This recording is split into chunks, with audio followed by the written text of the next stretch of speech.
Kate Waring was born in Charleston, South Carolina. She had two siblings and loving parents who tried to give their children the best of everything.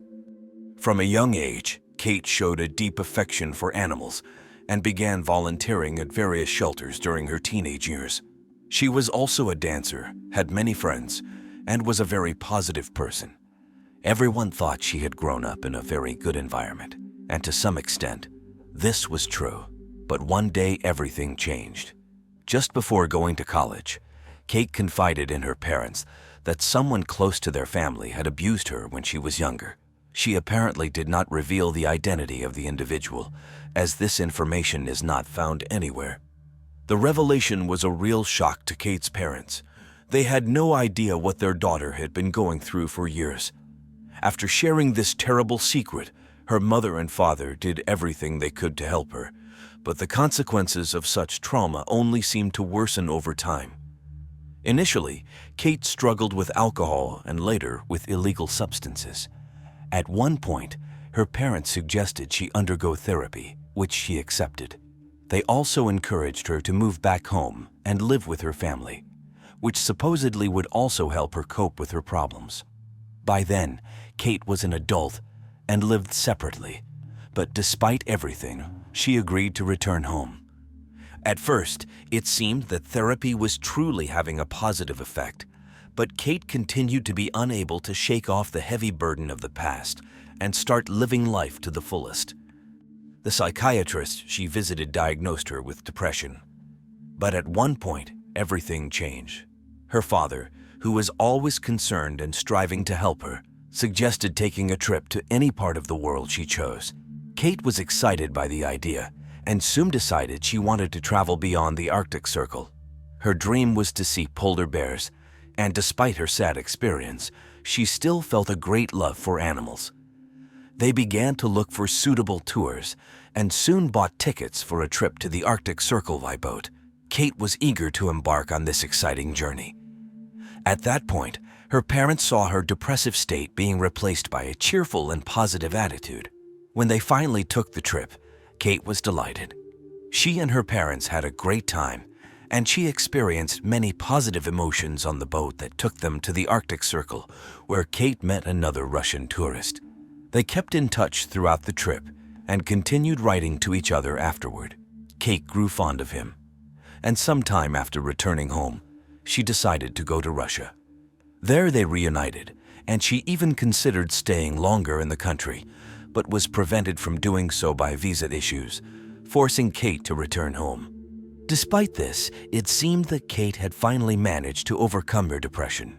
She planned to resolve her visa issues back home and even started writing a book for her children. It seemed her life was finally getting better. However, on Saturday, June 12, 2009, everything changed. That day, Kate was alone at home while her family was away on a business trip. Kate would always call her father to say everything was fine, but this time she didn't. Concerned, her father tried to call her, but there was no answer. After some time, he asked someone to check on their daughter at home. Given her past problems with alcohol and illegal substances, the parents were worried. Upon arriving home, this person did not find Kate, but strangely, the light in her room was on. It seemed as though Kate had just stepped out and would return soon, but Kate did not appear.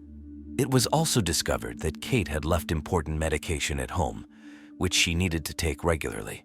Despite their anxiety, her parents decided not to panic and to wait for her return, considering that Kate was 28 years old at the time and capable of living her own life. Her father decided to wait until Monday, after which he planned to call the police. On Monday morning, the father received a call from the bank. An employee informed him that a man had attempted to cash a check for over $4,000 signed by Kate Waring. They couldn't reach Kate herself, and her father was listed as a co-signer on her account. The situation seemed extremely odd. The father knew for certain that his daughter only had a few $100s in her account. That was why the bank's security decided to contact him. However, Kate's signature on the check appeared authentic. They also provided the name of the man who had brought in the check, Ethan Mack. The father did not recognize him. But since the bank authenticated Kate's signature, he assumed the man was an acquaintance of his daughter. Nevertheless, he decided to contact the police as Kate was still unreachable. Detectives began to investigate the woman's disappearance and first questioned Ethan Mack. He claimed to have known Kate for years and that she had written the check to settle old debts. According to Ethan, he frequently gave Kate money for clothing, jewelry, and other purchases. Conversations with Kate's friends revealed that she had been friends with Ethan for an extended period. They indicated that there had never been a romantic relationship between the two, but they were always close. Ethan claimed that he and Kate met on Friday night and went out for dinner at a restaurant. Afterwards, he drove her home and left for his own affairs. He even showed detectives correspondence with Kate, which confirmed his account of their dinner. Ethan allowed the detectives to search his house, where he lived with his mother, as well as his car. Nothing suspicious was found during the search, but the police still found the situation regarding a check to be odd and were not quick to dismiss him as a suspect. Eventually, Ethan called the police station, forcefully requesting to be left alone. The police tried to reconstruct the timeline of the Friday night when Kate was last seen. She had seen her therapist in the afternoon, then went to the gym. Afterwards, she entered a store and bought a bottle of wine. Security cameras captured her talking to someone on the phone at that time. According to the investigation, it is possible that she was speaking with Ethan, who later picked her up, and they went to a restaurant. Kate's parents recalled another disturbing fact on the day she disappeared. Kate had told them she was having some problems but declined to specify the nature of these issues. Her parents did not recall this conversation until a few days later. Unfortunately, this information did not aid the search. As weeks passed, Kate remained unlocated. Her parents felt the police were not doing enough, considering Kate's troubled past. In August, however, the case was revitalized when it was taken up by a group of former police officers led by a lawyer named Andy Savage. This group had been privately investigating unresolved cases, and Kate Waring's case caught their interest. The team consisted of 5 individuals, each with extensive police experience. One of them, former detective James Randolph, first examined Kate's bedroom and noted 2 suspicious elements. Firstly, he was struck by a packet of medication that Kate regularly took. Her parents confirmed she would never intentionally stop taking her medication, so the fact that the packet was left at home was highly concerning. Secondly, he found Chinese currency on Kate's bed, which was peculiar because her parents had no idea where she had obtained it or why she needed it. Another team member, Bobby Minter, who specialized in gathering online information about individuals and tracking them, was then involved. His skills proved invaluable. He quickly found that on the night of her disappearance, around 10 p.m., Kate had called her friend James, who did not answer the phone. She then left him a very troubling voicemail claiming someone had stolen her credit cards and revealed that her phone was last active at 1:53 a.m. when, for some reason, she called her own voicemail number. Lewis discovered that the call was made from the area of James Island, which was a few kilometers from Kate's house. Another team member, former homicide detective Eugene Fraser, learned something intriguing. He spoke with several acquaintances living in James Island and found it odd that Ethan Mack, who had voluntarily let the police inspect his and his mother's home, did not actually live there. Instead, he rented an apartment in a nearby building. Eugene was fortunate to uncover these details since one of his acquaintances happened to be the landlord of the apartment Ethan had rented. Digging deeper, the team of detectives realized the police had not conducted a proper investigation into Ethan. They had only performed a superficial check of his mother's house.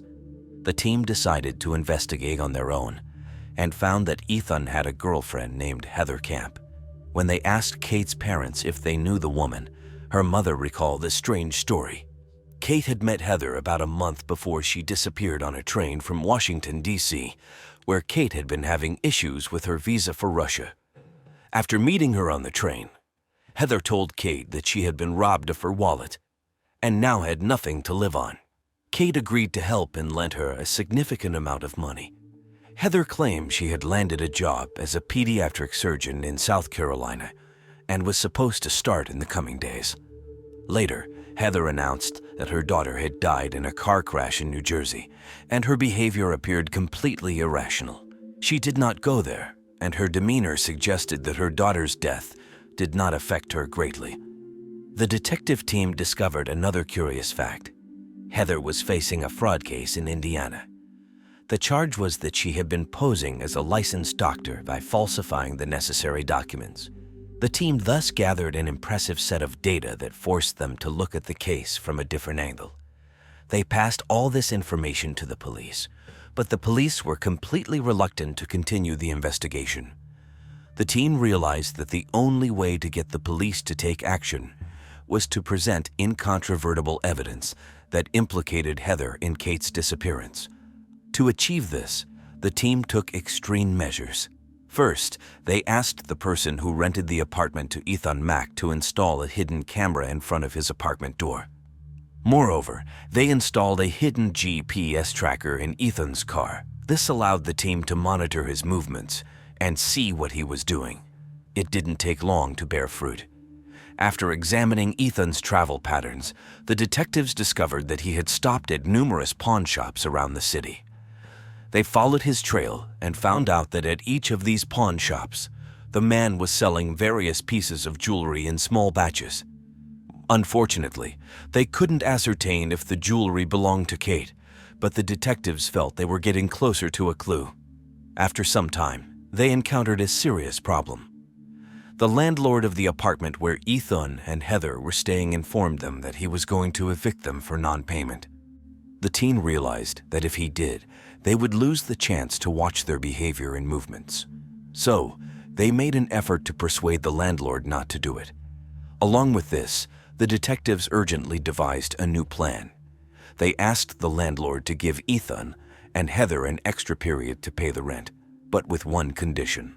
Both had to sign an agreement committing to clear this debt in any case. This strategy worked. As soon as the landlord gave the team this contract, they sent it immediately to the laboratory. The objective was simple: to compare the handwriting of Ethan and Heather with Kate's signature on the check for $4,000. And here they had a pleasant breakthrough. The handwriting expert confirmed with absolute certainty that the signature on the check was from the same person who had signed Heather's name on the contract. This meant that it was Heather who had forged Kate's signature. But the team was well aware that the sluggish police would still not want to listen to them. They had to find something else and devised a new plan. They convinced the landlord to go along with it, and he told Ethan that the apartment needed to be treated for insects. The team leader put on an exterminator's suit and went to the apartment with the landlord. Before, the detectives waited until Ethan had left the apartment. Realizing that his car had moved away from the house, the investigator and the landlord entered. They faced an unpleasant surprise. Ethan was at home. It turned out Heather was driving his car, but it was too late to cancel the whole operation. So the investigator had to change the plan. They kept insisting on the necessity of fumigating and asked Ethan to wait outside the apartment while the dangerous chemicals were sprayed. Ethan, suspecting nothing, agreed and left. At the same time, the investigator began to carefully search the apartment for any evidence that could link Ethan to Kate's disappearance. He noticed Ethan's backpack and examined its contents. There awaited their first clue: Chinese money. As we recall, the same notes were on Kate's bed, but that's where their luck ran out. He couldn't find any other potential clues. He and the landlord pretended to complete the treatment and left. The team needed a new plan again. Upon reviewing the footage from the camera in front of Ethan's apartment, they realized that there was a man who entered very often. It turned out to be a neighbor of the couple named Terry Williams. The detectives speculated that he might know something about Ethan and Heather's involvement in Kate's disappearance. So the team took a risky step. They decided to offer Williams a significant sum of money if he told the police what his friends had done to Kate. They took the bag of money and went to Williams's apartment with this offer, But here the detectives were met with a quite unexpected twist. At the time when Williams was approached and informed of the situation, Heather was at her own home and overheard everything. Apparently, there was a discussion involving Ethan and Williams. When the detectives started speaking with her lover, Heather panicked. She called Ethan and hysterically explained what had happened. The investigation team did not expect this and spent the following days trying to figure out what to do next. Then, another surprise occurred. Williams called them and invited them to his house to talk. The detectives arrived at his apartment, and Williams spoke up. He claimed that Ethan and Heather had not directly told him anything, but he suspected that the couple had done something wrong to Kate. He then took an iPod from the shelf and revealed that Heather had given it to him shortly after Kate's disappearance, and Williams had assumed that the player belonged to Kate. The team examined the iPod, and thanks to its serial number, was able to confirm that it belonged to Kate. This set of clues was sufficient for them to return to the police department. This time, the local police could no longer dismiss the case. After reviewing all the evidence the team had uncovered, they finally arrested Ethan and Heather. During the initial interrogation, Heather agreed to cooperate with the investigation in exchange for a reduced sentence. She claimed that Kate's body was on Wadmalaw Island, about 20 miles from her house. The police sent a search team and scoured the area all day, but Kate's body was not there. It soon became clear that Heather had misled them. Then, Andy Savage decided to employ another tactic. He realized that Heather was probably directly involved in Kate's murder, so he met with her and promised to help. Andy offered her a deal. He would do what was necessary to get her off the forgery charges, and in return, she would have to reveal the exact location of Kate's body. Heather, believing it was her only chance, agreed. She indicated that Kate's body was still on the outskirts of Wadmalaw Island and gave a detailed description of the location. The team of detectives decided to go there without the police and faced disappointment. They did not find Kate, but they returned the next day and finally made a discovery. They found the remains of the young woman. The forensic doctors could not determine the cause of death, but the culprits soon began to confess. In August 2009, Heather signed a confession for murder, obstruction of justice, and bank check forgery. The police discovered that she had been committing fraud for years and had selected Kate as her next victim during a trip from Washington. Later, she met Ethan and started a relationship with him. As for Ethan, he was not quick to plead guilty, and his trial began in October 2010. Based on Heather's testimony, the prosecution reconstructed the events of the disappearance. According to her story, on the day Kate disappeared, she found out that Heather had deceived her and also stolen her credit cards. Kate threatened to tell her father, who would likely involve the police. Heather told Ethan, who took her side despite his long friendship with Kate. According to the investigation, Kate was not just having dinner with Ethan that night. Heather was also present. It seems that the pair was trying to negotiate with Kate to prevent her from revealing the deception. At the restaurant, Heather may have promised Kate to return the credit cards and the money that had been at Ethan's apartment. When the three arrived there, Heather and Ethan might have waited for the right moment to end with her life. The court questioned Heather's version of events and eventually sentenced her to 39 years in prison. As for Ethan, he was slightly luckier. He was sentenced to 25 years, this difference being that Heather was also charged with fraud.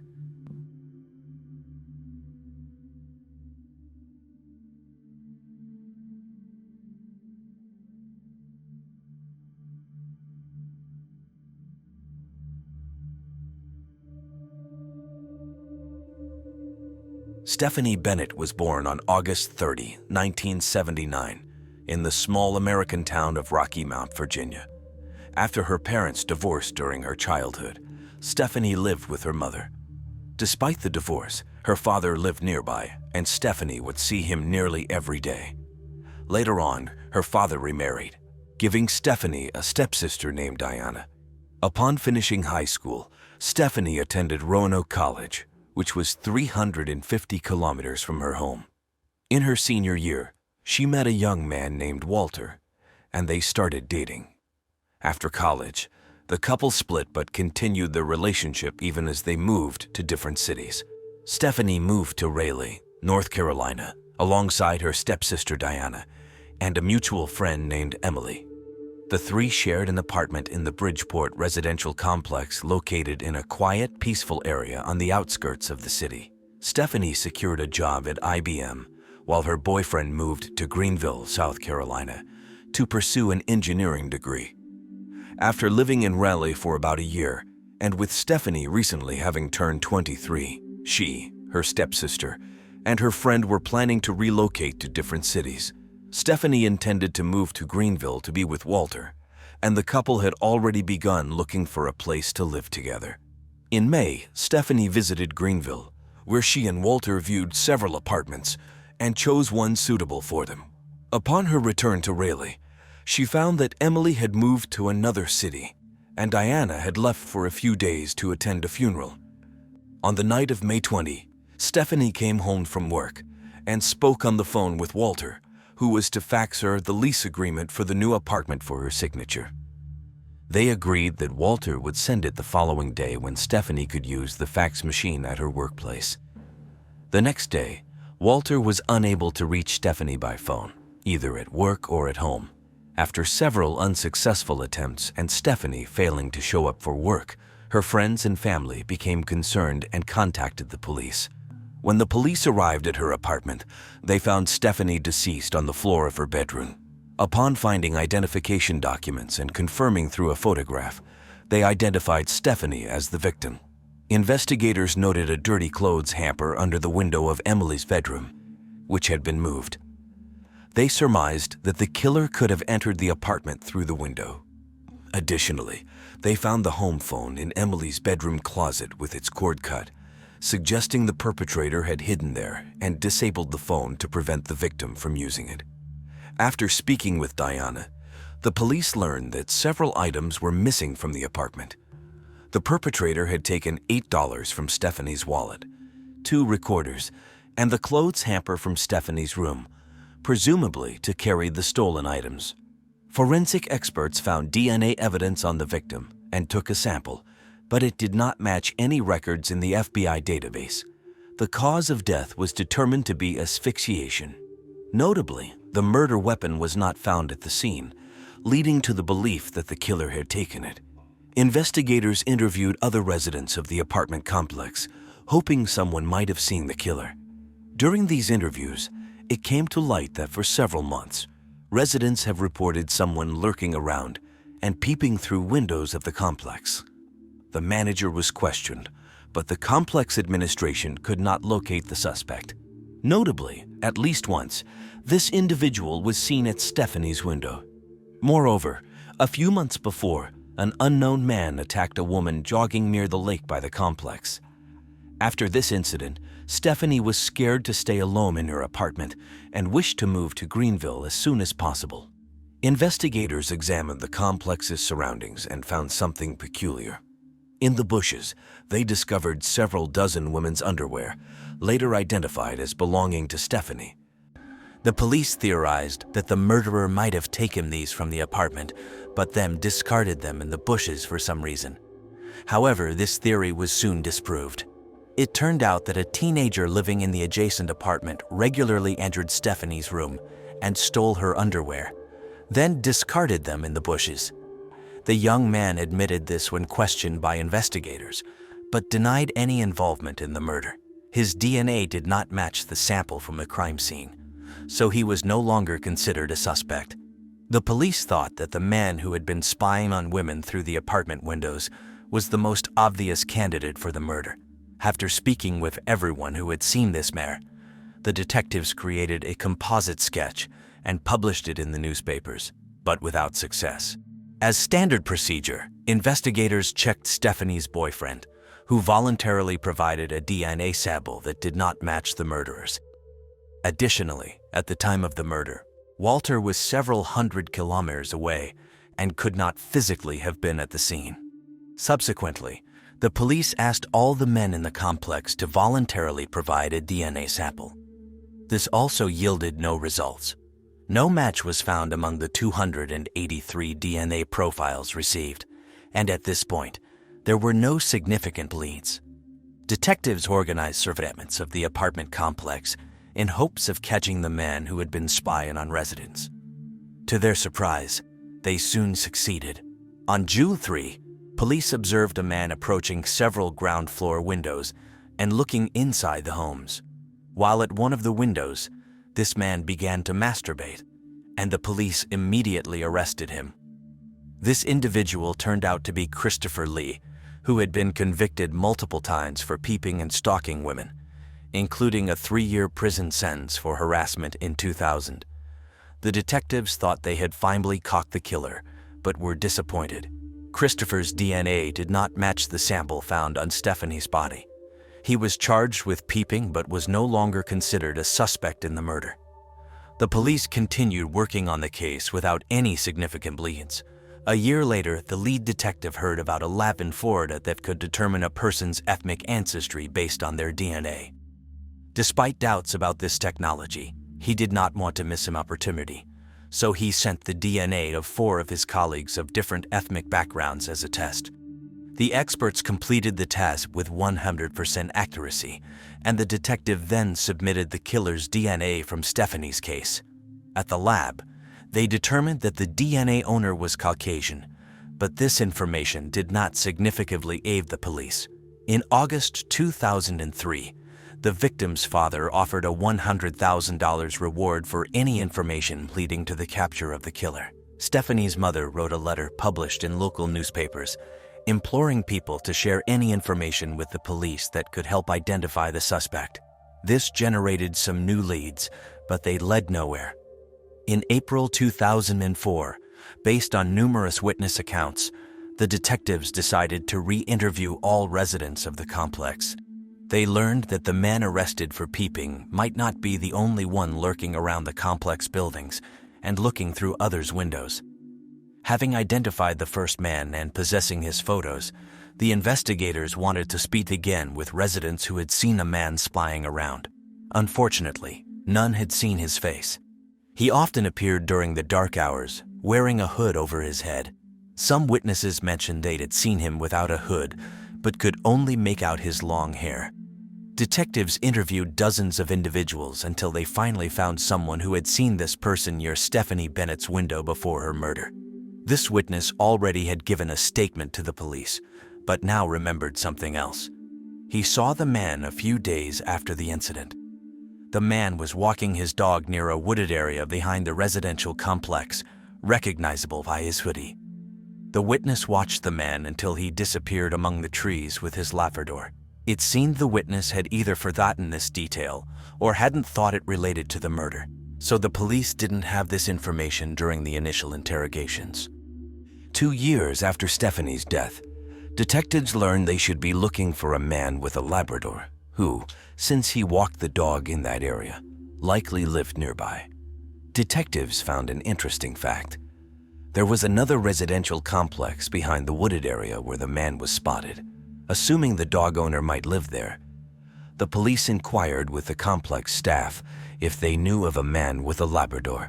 They were immediately given the name Drew Planton, a 35-year-old regarded as somewhat odd by complex employees.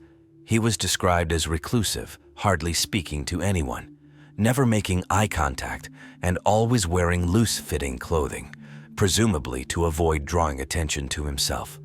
Upon further investigation, they spoke with an elderly resident who kept an eye on the complex's goings-on. When told they were investigating Stephanie Bennett's murder, she expressed surprise that no one had been arrested, mentioning that boy with the big dog as a known figure. The residents had suspected this man, but had not reported their suspicions to the police. Drew had since moved elsewhere in the city.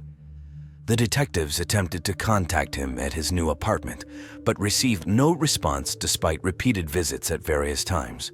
While searching for Drew, the police interviewed his neighbors who shared alarming details. A woman living above him saw Drew with a young man shortly after Stephanie's murder. and Drew was reportedly telling the young man not to talk to the police.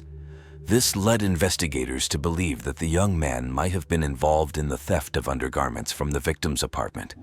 Other women had felt menaced by Drew.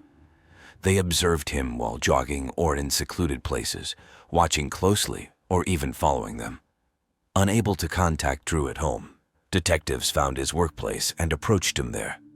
Drew, a chemist in a fertilizer production lab, denied knowledge of Stephanie Bennett's murder, which was odd considering his close proximity to the crime scene.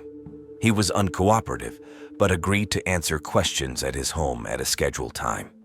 When detectives met with him at his apartment, he denied ever walking his dog near Stephanie's complex. Given the numerous witnesses who had seen him in the area, the detectives immediately suspected he was lying.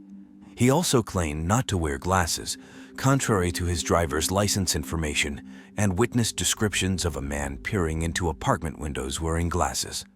Predictably, Drew refused to voluntarily provide a DNA sample. The detectives decided to surveil him in hopes of obtaining a DNA sample by other means, but this proved challenging as he left no items behind that could be analyzed in a lab. For example, during lunchtime, he would leave work, sit in his car, and simply stare at a fixed point. Didn't the man eat anything? As a result, detectives were unable to retrieve any object with his DNA. Detectives observed as Drew discarded an empty water bottle into a trash container. They retrieved it and took it to the laboratory. However, the experts were unable to obtain a DNA sample from it. According to one account, Drew deliberately took a clean bottle and threw it away on the street, knowing he was under surveillance. After that, the police decided to try and obtain his trash, but they also failed in this endeavor. For several days, they never saw him take out the trash. Notably, the man's neighbors also couldn't recall ever seeing him with a trash bag. Later, the investigators sought assistance from Drew's boss. She agreed to help them obtain an item from his workplace that might contain his DNA. She observed him for several days, but was never able to retrieve any object. Drew rarely ate at work, never discarded anything, and not a single hair could be found in his office. Given that the man had long hair, this seemed odd. The investigators were already convinced that Drew was meticulously eliminating any traces so they couldn't obtain his DNA. Once, the boss saw him pick up his hair and tie it with an elastic band. After that, he meticulously picked up any strands that had fallen to the floor. Then the woman decided to invite him to lunch at a cafe to supposedly discuss some work matters. But even there, the man was extremely cautious. Eating mostly with his hands, he stored all used napkins in his pocket and even took the straw and the glass with his drink. For dessert, he ordered banana pudding, and Drew finally used a fork. However, after using it, he cleaned the fork with a damp napkin for 15 minutes, eliminating any possibility of obtaining a DNA sample from the utensil. Despite this, the investigators took the fork and brought it to the laboratory. The experts were able to find small DNA samples that showed a partial match with the DNA at the crime scene of Stephanie Bennett. However, the result was too inconclusive as more biological material was needed for a complete comparison. In the end, the detectives obtained a search warrant for Drew's workplace, hoping to find an item containing his DNA.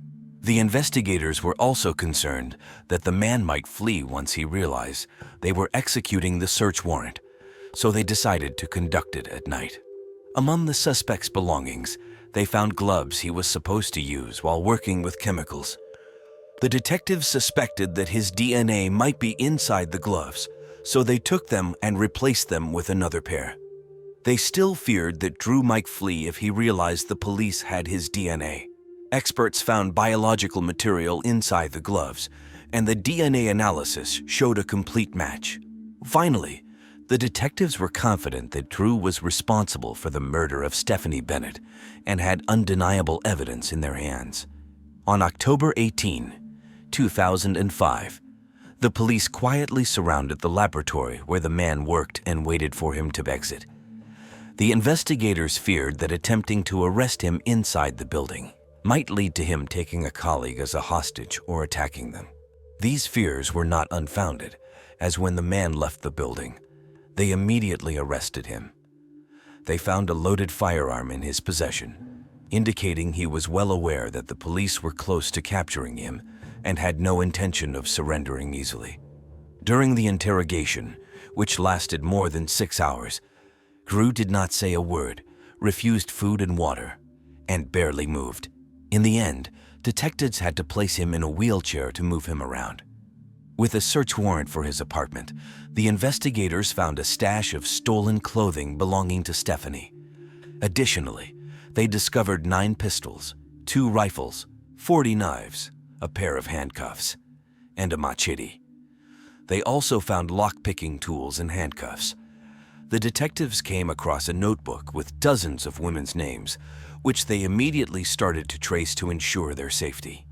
It turned out that one of the women was the same resident of his apartment complex who had complained about Drew during the interrogation. She said that the man washed her on the street, and she felt consistently uncomfortable. Her fears were confirmed when the police found her underwear and tampons in Drew's house. Moreover, there was a copy of her high school graduation videotape. It turned out that Drew had entered her apartment, taken the tape, made a copy, and returned it. All this time, he had kept these items even after moving. In his apartment, they also found a check made out to the woman who was murdered in 1999. The investigators discovered that at that time, Drew lived in the same city. Additionally, the woman had been killed with a firearm of a quite rare caliber. But it was precisely that weapon, found in the man's collection during the search, that made Drew a suspect in this case. However, he first had to stand trial for the murder of Stephanie Bennett. A month after his arrest, the prosecution officially announced that they would seek the death penalty. The trial was set to begin the following year, and Drew spent that time in solitary confinement, but the trial never took place. On January 1, 2006, Drew was found dead in his cell, despite all the precautions that were in place. The investigators had no doubt that Drew had killed Stephanie Bennett, but after searching his house, the inevitable question arose: how many other victims might this person have had? At the very least, it was probable that he had been behind the murder of a woman in 1999.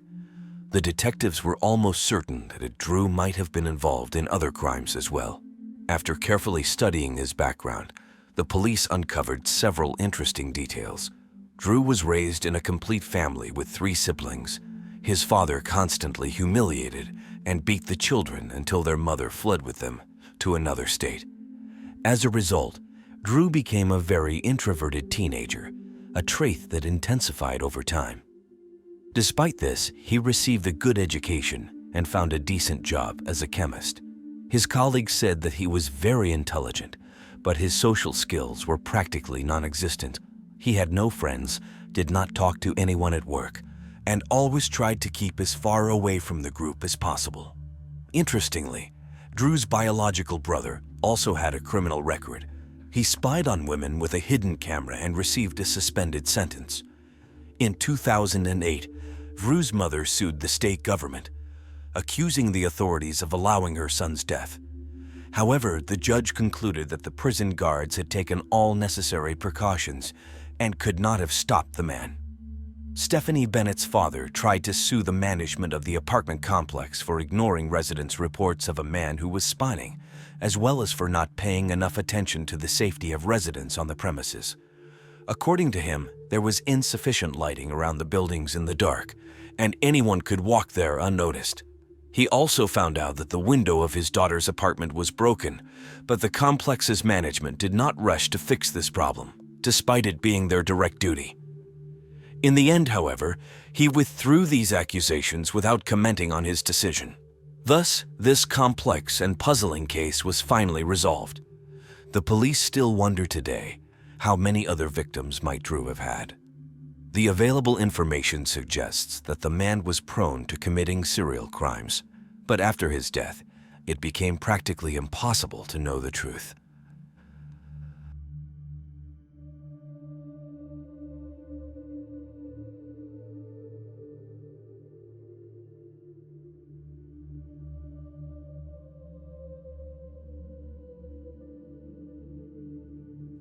On December 13, 1980, Carrie Nelson, a resident of the small American town of Luverne, Minnesota, was born to loving parents, had a younger sister, and many friends.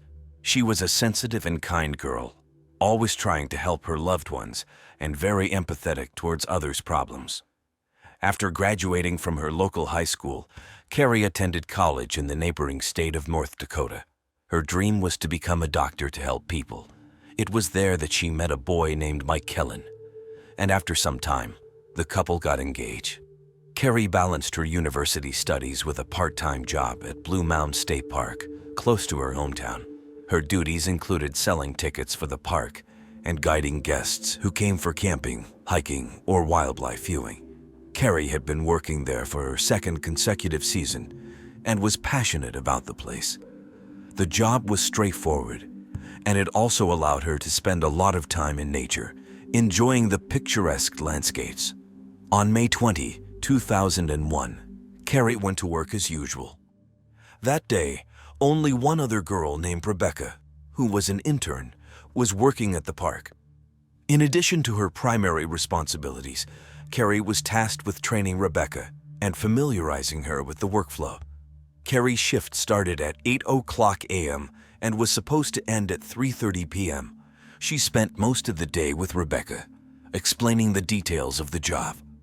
Around 12:45 p.m., Rebecca went to the office building located at the other end of the park, while Carrie stayed in a small room at the entrance. Rebecca returned around 2:30 p.m., entering the building through the back door, where she discovered a horrifying scene. Carrie was lying on the floor motionless, with a pool of blood near her head. At approximately the same time, Rebecca heard the front door open, and fearing it could be the same person who attacked her colleague, ran out the back door and headed home. Rebecca lived in a house within the park because her father was the park manager, so she reached it quickly. She informed her parents about the incident, and her father rushed to the scene while her mother called the police. The father reached the building and found no one but Carrie. He tried to find her pulse and realized she was dead. After that, he closed the curtains, locked the front door, and called 911. Around the same time, another call was made to the police. It turned out that when Rebecca discovered her colleague's body, a park visitor had entered, not the attacker. The woman went to the reception area, saw Carrie's body next to the pool of blood, then returned to her car and also called 911. The police arrived at the scene and began their investigation. Carrie's body was found behind the counter, where the telephones and cash register were located, and there were scattered objects and papers around. The handset of one of the phones was dangling from the table, and the plastic pen from Carrie's chair was broken with its pieces scattered on the floor. Based on this, the police inferred that there had been a struggle between the victim and the attacker.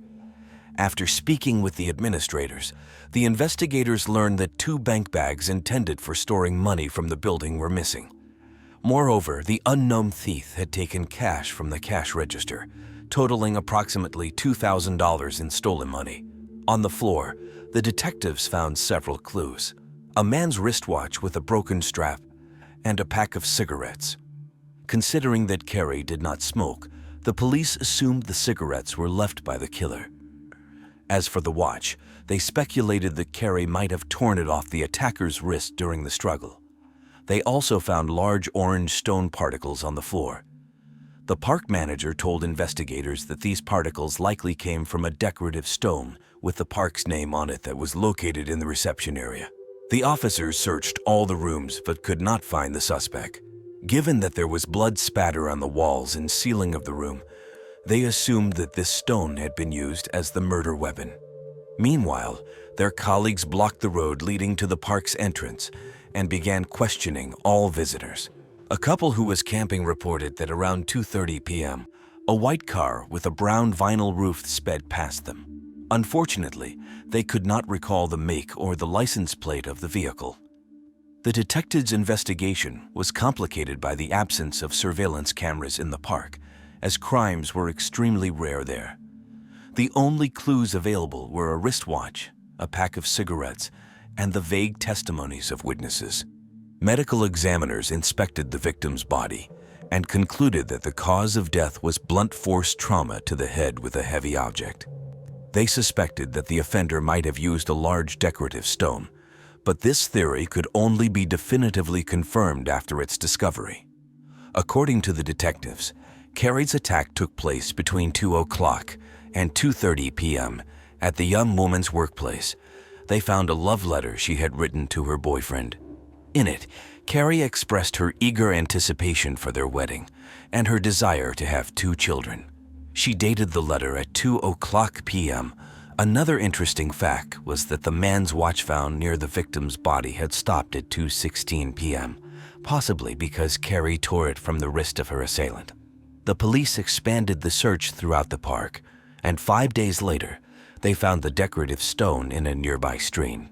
Apparently, the killer had taken it with them and thrown it into the stream from a bridge while driving. Medical experts compared the characteristics of the stone with the injuries to Carrie's head and confirmed it was the murder weapon. However, the water had washed away any fingerprints and DNA samples that the offender might have left behind. No further clues were found, and the police began to search for a potential suspect. They first suspected Carrie's boyfriend, but he had a solid alibi. At the time of the murder, he was at a funeral 110 kilometers away from the park. That day, around 3 o'clock p.m., he had tried to call Carrie on her work phone, not yet aware that his girlfriend had been killed. Investigating park employees, police learned that Carrie had been troubled by a 26-year-old coworker named Stephen, who persistently asked her out and whose advances she had rejected. Stephen, who also had a known drug habit and allegedly sold drugs to park visitors, became a person of interest. Stephen's alibi for the day of the murder, he claimed to be at his daughter's birthday party, didn't account for the entire time frame of Carrie's death, raising suspicions. Stephen owned a white Cadillac, aligning with the description of the vehicle seen speeding away from the park. Financial difficulties further suggested a motive for Stephen's potential involvement in the theft and possibly the murder, especially if he had discovered Carrie's intentions to report his drug-related activities. His vehicle was impounded, and a DNA sample was taken, but there was not enough evidence to conclusively link him to the crime. Despite collecting various DNA samples and fingerprints of the crime scene, none could be conclusively matched to Stephen or any other suspects, leaving the case unresolved. The investigators continued to pursue all leads, but with limited evidence and no further clues, the case went cold. At that time, DNA analysis technology had significantly advanced, allowing experts to re-examine the evidence. This time, they identified 3 distinct DNA profiles, one belonging to Carrie, another to an unknown male, and a third to an unknown female. These samples were run through the state database, but no matches were found. However, detectives remembered a significant detail. The pack of cigarettes found near Carrie's body had a unique tax stamp, indicating that it was purchased in South Dakota. They sent the DNA samples to their South Dakota counterparts and eventually made a breakthrough. Upon checking the South Dakota database, they found a match for the male DNA profile. The individual identified was Randy Swaney, a 35-year-old with a criminal record for serial theft, and who was, at the time, serving a 30-month sentence in a South Dakota prison. At the time of the murder, he had been out of jail. Police also found that he owned a light-colored Oldsmobile Delta, which matched the description given by witnesses. His fingerprints were found to match several prints at the crime scene. Despite this evidence, detectives aimed to gather as much proof as possible before charging him. With only a month left in his prison term, the police moved quickly, fearing he might flee upon release. They interviewed his wife, who was accustomed to her husband being under police scrutiny for thefts, but was shocked to hear about the murder suspicion. When shown a photo of the wristwatch found at the scene, she confirmed it belonged to Randy and said he sometimes wore it, leading investigators to believe the last DNA sample on the watch was his. They then informed her of their suspicion that her husband was involved in the murder. On April 19, Detectives went to the prison to talk to Randy, but he declined to speak without a lawyer. After a failed interrogation attempt, Randy called his wife. The police, who recorded jail calls, overheard her upset and questioning what he had done. She was mainly concerned about her DNA being found on the wristwatch and fearful of being implicated in the crime. The wife cooperated with the police, providing her DNA sample, allowing them to search her home, and handing over photos of Randy. One photo showed him at the wheel of a white car, similar to the one described by witnesses. Another showed him wearing a wristwatch with a broken strap like the one found at the crime scene.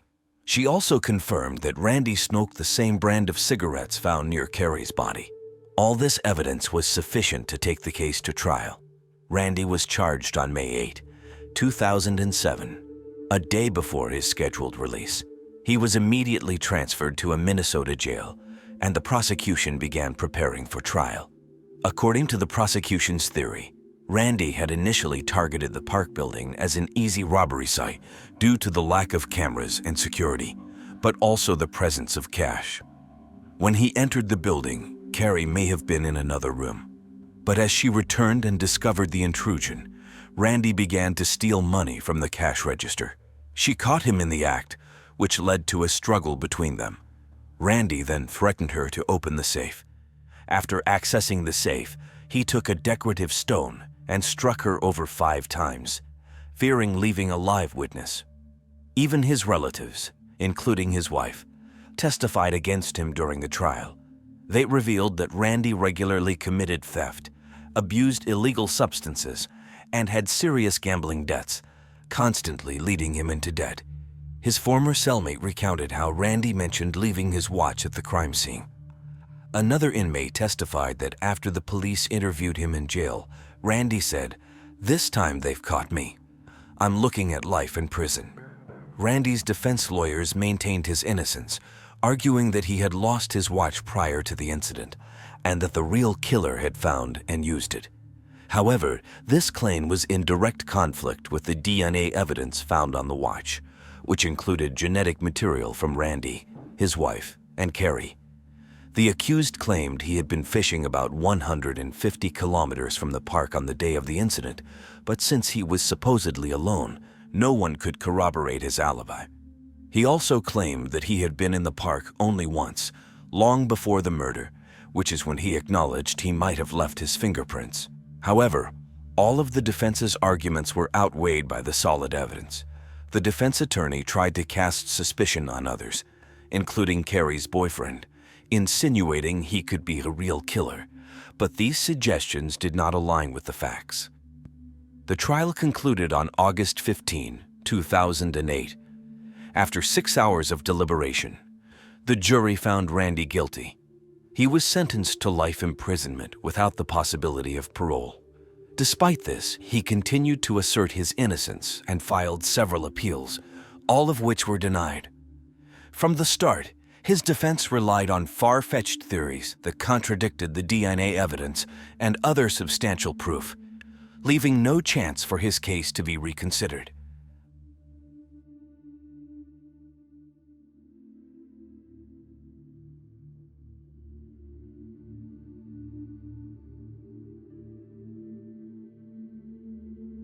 Ruth Penelope Penny Bell, known to most as Penny, was born on February 28, 1948, in Somerset, England. Her childhood was a mix of highs and lows. As a teenager, family problems intensified, leading 16-year-old Penny to leave home to start a new life. Despite her young age and lack of resources, she managed to forge ahead, buoyed by her energetic and friendly personality. Eventually, Penny married, and at the age of 30, in 1978, she gave birth to a son named Matthew. Details about her early adult life are sparse, including information about her first marriage, which was relatively short. In 1981, Penny married Alistair Bell, a successful real estate agent. They had been friends before their marriage, and Alistair readily accepted Matthew, raising him as his own son. To outsiders, they appeared to be a stable and prosperous couple. In 1982, Penny and Alistair welcomed their daughter, Lauren, Penny's second child, and the first from her marriage with Bell. The family seemed to be thriving, settling into a comfortable home. The Bells' finances improved significantly, and in October 1987, they moved with their 2 children to a house valued at £500,000, approximately $626,000, in Baker's Wood, in Buckinghamshire, an area regarded as a haven for celebrities at the time. Their life seemed idyllic, with a harmonious home free of any obvious strife. They enjoyed the privileges and comforts their financial situation afforded them. By the early 1990s, Penny had established herself as a successful businesswoman. She was highly organized, managing her busy schedule meticulously. Alistair also did well professionally, and though their family home was comfortably equipped, in the summer of 1991, the Bells hired a renovation team to refresh their home's aesthetics. They could easily afford the renovation expenses. Little did they know that their seemingly perfect world was about to collapse, and a tragic event would soon expose family secrets that no one could have imagined. June 6, 1991, began like any other day for the Bells. Alistair left the house at 8:30 a.m., as usual, to drop his son at school before heading to work. He bid farewell to his wife, who appeared radiant and cheerful as always. The night before, Alistair had noticed Penny seemed worried, but she assured him she was just exhausted. Alistair believed her, as she fell asleep quickly. He thought the stress of the home renovations was taking a toll on her energy. As Alistair left with his son in the car, he noticed Penny didn't give her usual hand-wave goodbye, but he attributed this to her being preoccupied with many things, including the disruptions caused by the renovation work. Later that morning, around 9:40 a.m., Penny left her home and got into her Arctic Blue Jaguar XJS. Before departing, she briefly spoke with the workers renovating her property, informing them she was in a hurry due to an appointment at 9:50 a.m. Strangely, Penny hadn't mentioned this commitment to her husband, nor had she recorded it in her diary or any other documents. She left hastily for this mysterious meeting.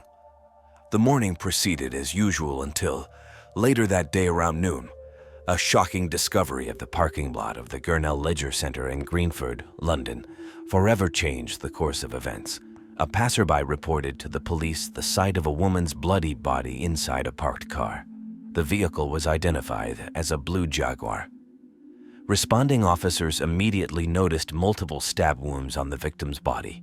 Inside the car were the woman's belongings, quickly identifying her as 43-year-old Ruth Penelope Penny Bell.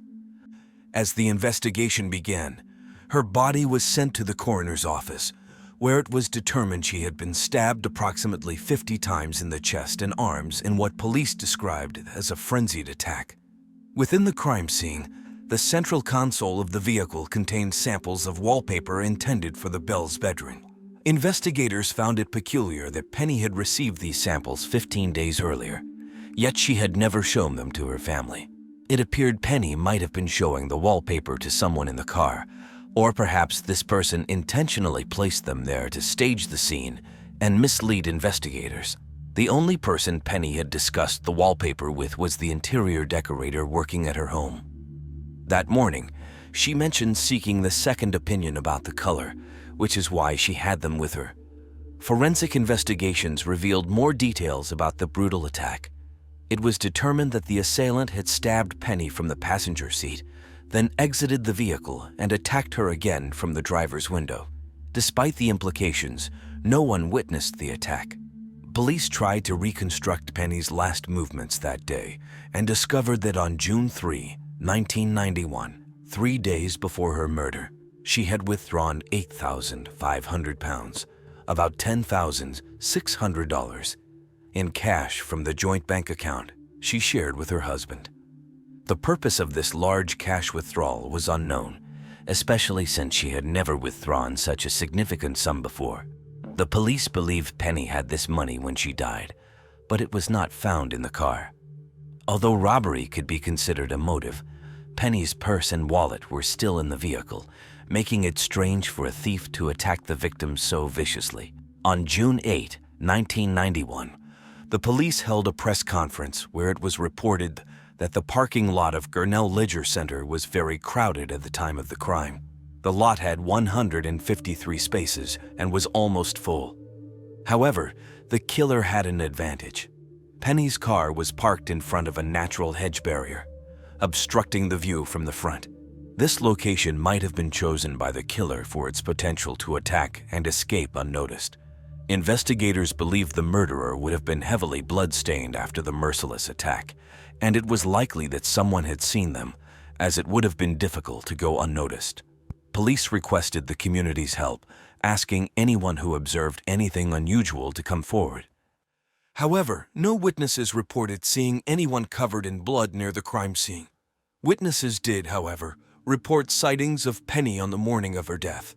Around 9:45 a.m., a woman walking her dog near Penny's home saw a man in a brown or bronze car waiting on the side of the road.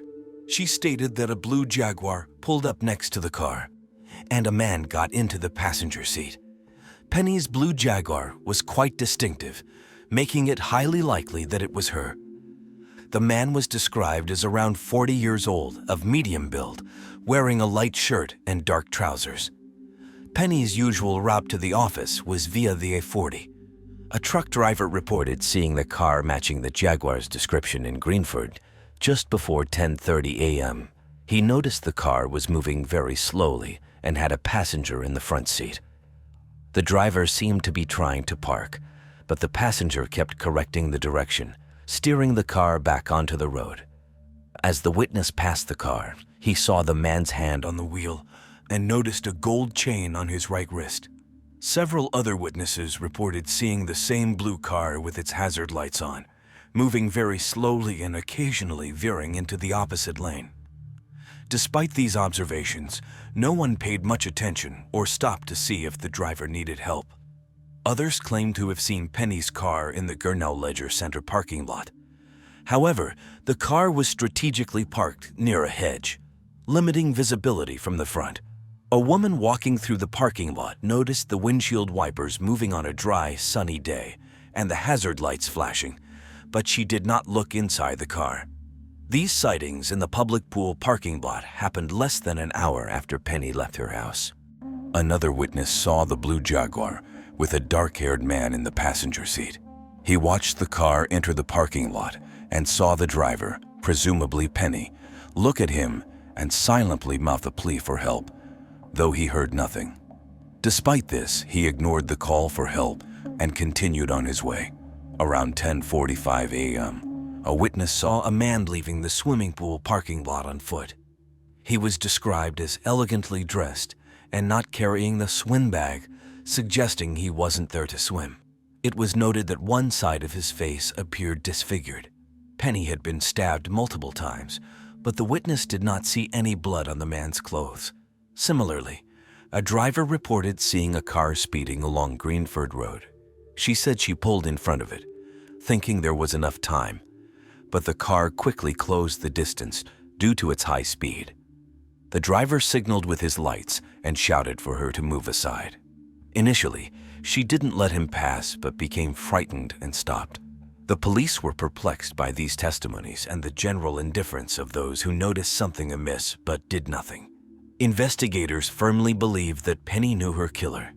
During their examination, they found fingerprints in Penny's car belonging to a man named John Richmond, a former neighbor of Penny and Alistair in Whitmore Road in Harrow, before the family moved in 1987.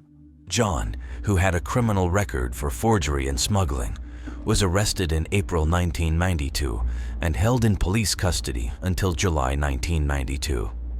He was eventually released after the police decided not to press charges.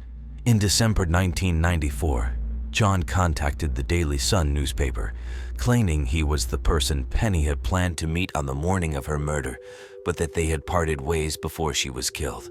He also claimed her death was a contract killing and that he knew the perpetrator. He offered to reveal the name in exchange for £80,000, about $100,000. However, authorities suspected this was an attempt to recoup losses from a recent bankruptcy. Instead of paying John for the information, the Daily Sun contacted the police. Without anything to corroborate his claims or conclusively link him to Penny's murder, the police assumed his statements were false and driven by financial interest, and no charges were brought against him. Alistair, Penny's husband, was also considered a suspect, being the primary beneficiary of his wife's estate and life insurance. However, there was no evidence linking him to the murder, and he had a solid alibi confirmed by coworkers. Media speculation also arose about Alistair's homosexual affair, suggesting his lover might have killed Penny out of jealousy. Penny was aware of her husband's bisexuality. When they met, Alistair was in a relationship with another man, who even participated in their wedding ceremony. Police rigorously questioned Alistair about this, but later ruled him out as a suspect. It was also revealed that until 1982, when daughter Lauren was born, Penny had volunteered at Samaritans, a charity offering emotional support to people dealing with issues like anxiety, distress, and suicidal thoughts. The police considered the possibility that Penny might have acted as a counselor to someone mentally unstable, leading to the murder. However, this theory did not hold up. The investigation concluded it was very likely Penny knew her killer, but establishing a motive proved challenging. The robbery theory didn't fit the scene, though the whereabouts of the money she withdrew the day before remained unknown. There was no evidence of sexual assault, yet the frenzied nature of the attack suggested a personal motive. In 1993, John Bradley, a former royal stewardess, was similarly murdered with a knife as she got into her BMW in East London. Newspapers nationwide quickly reported the similarities between the two murders. Both victims were successful business executives in their 40s and died within 5 kilometers of each other. Like in Penny's case, Jean was not sexually assaulted, and her purse remained intact in her car. A witness saw the suspected murderer fleeing the scene and chased him, but lost him in an underground parking lot. Blood and DNA traces found at the crime scene did not match Jen. However, investigators could not link the samples to anyone and found no connection between the two murders. To this day, the murder of Jen Bradley remains unsolved. Following the failed attempt to link Penny's case with Jean's, the police resumed their investigation. They considered convicted murderer Robert Napper as a suspect but ultimately ruled him out. The officers later announced that up to 30 people who might have been in the parking lot at the time of the businesswoman's murder had not yet come forward to report if they saw anything on the morning of June 6, 1991. Alistair Bell made a public plea for witnesses, but it was in vain. During the investigation, over 8,000 people were interviewed, and more than 2,500 written statements were recorded. Although Michael Flynn, a business associate of Alistair and Penny, offered a reward of £20,000, approximately $25,000, for evidence leading to a conviction, the case grew cold. The tragedy of Penny Bell's murder didn't end in June 1991. 10 years later, when Lauren was 19, her father Alistair told her he no longer had the capacity to love and asked her to leave the family home. Her older brother, Matthew, had left for boarding school a few years earlier. Over the years, Lauren has given several interviews, expressing that everything in her family seemed to break apart from the moment her mother died. She described her mother as the glue that held everyone close, and since her passing, friends and family drifted apart, which she found deeply saddening. Lauren remarked that contrary to the belief that families come together in the wake of tragedy, her family experienced the opposite. She lamented that while similar cases often see families holding candlelight vigils and trying to love each other more, the Bells mourned differently. She said that since 1992, her father has been a prisoner of his own grief, no longer seeing or speaking to anyone and still living in the family home. Lauren noted that the lack of maintenance on the grounds of their once imposing property made it appear abandoned. In 2022, Lauren, now a mother herself, gave an interview. She revealed that she had become a detective in an attempt to solve the mystery of what happened to Penny. She enlisted the support of former Metropolitan Police Detective Brian Edwards, who led the initial investigation into the murder and retired in 1999. The two teamed up since 2021, marking 30 years since Penny's murder, and are determined to solve the mystery surrounding the horrendous crime. Lauren announced they would offer a reward of €20,000 for any information that could help identify the perpetrator and bring them to justice. Retired Detective Edwards stated to the same media outlet that Penny's case had always troubled him, and when Lauren contacted him, he did not hesitate to get involved again. Together, they are scrutinizing every detail of Penny's life to find new evidence, hopeful they will uncover the culprit and, with police support, bring the killer to justice. More than 2 decades after Penny Bell's bloody body was found in her distinctive blue Jaguar, the case remains one of the most enduring and enigmatic unsolved crimes in the United Kingdom during the 20th century.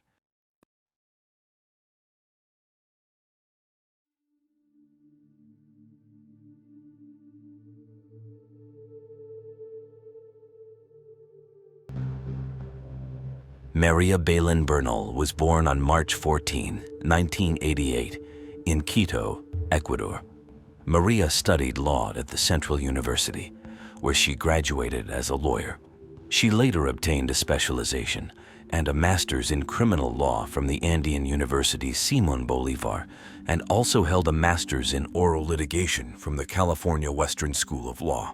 She was pursuing another master's degree in criminal procedural law at an Ecuadorian university. Additionally, she worked for Defensa Penal Group, part of a team of 6 women primarily handling criminal cases. In 2017, Maria married Lieutenant Herman Cáceres, a police officer. They met after he helped rescue her and her family during a robbery. Following this traumatic event, they continued to communicate and eventually fell in love, moving together to southern Quito. Despite having a child from a previous relationship and being a dedicated mother, Maria successfully balanced her time between her family and career. She became a respected litigator, especially known for her extensive knowledge of criminal procedures. One of her most prominent cases was representing the family of Alejandro Palas, who died in March 2021 after being hit by a patrol car from the Metropolitan Transit Agency of Quito. Maria demonstrated the agent's responsibility in the incident, attributing it to an intensive maneuver that prevented Palas from avoiding the accident. She also handled cases of sexual assault, gender violence, police defense, and alimony, aware that her role as a criminal lawyer had earned her enemies. In mid-2022, she named 2 individuals on TikTok, holding them responsible if anything were to happen to her. On the morning of Sunday, September 11, Maria entered the General Alberto Enriquez Gallo Police School in north of Quito to bring a hamburger to her husband, Lieutenant Cáceres, who was on duty inside the school. That night, there was a party at the police facility, attended by officers and cadets, unknown to Maria. Upon entering the police school to find her husband, she was surprised to discover him in his room with Cadet Jocelyn Sanchez, who immediately left the scene. The timeline of the events of September 11 is still unclear, with many details omitted by the police. However, according to some witnesses, Maria and Cáceres had a violent argument in his dormitory that night. Subsequent to Maria Bellin's disappearance, Cadet Sanchez, who was involved in the incident, later recounted disturbing details. According to Sanchez, Lieutenant Cáceres assaulted Maria Bellin for at least 20 minutes, during which Maria Bellin screamed in pain and pleaded for help. It was also revealed that a cadet, alarmed by Maria Bellin's cries and requests for assistance, alerted a superior officer about the fight. However, the superior ordered the cadet not to intervene, insisting that no one should get involved in a husband and wife's problems. Despite at least 20 police members hearing the commotion, no one intervened to help the defenseless woman, and nothing was known of her whereabouts after that night. Cadet Sanchez recalled that Maria Bellin's screams suddenly stopped, followed by a profound silence. Shortly thereafter, she heard Cáceres leaving the bedroom. Sanchez reported hearing Cáceres dragging something heavy, bumping against the stairs of the police residence. Although the police school's sentry logged Maria Bellin's entry, her exit was never recorded. On September 12, Maria Bellin's mother, Elizabeth, received a life-altering call. Around 2 p.m., Cáceres contacted her to inquire if Maria Bellin was with her. According to Cáceres, his wife hadn't returned home following an argument while heading to their residence.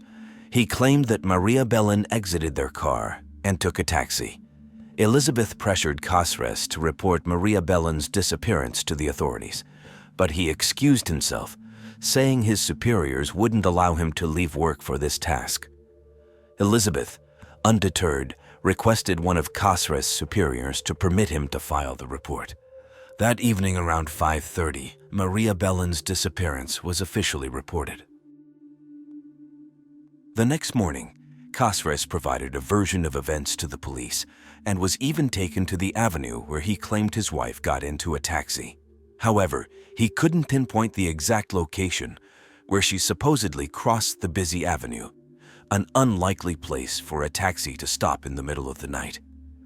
In an interview with an Ecuadorian digital media outlet, Elizabeth recounted that when Maria Bellin's disappearance was reported, police officers found small blood spots on Cáceres' mattress in his dormitory.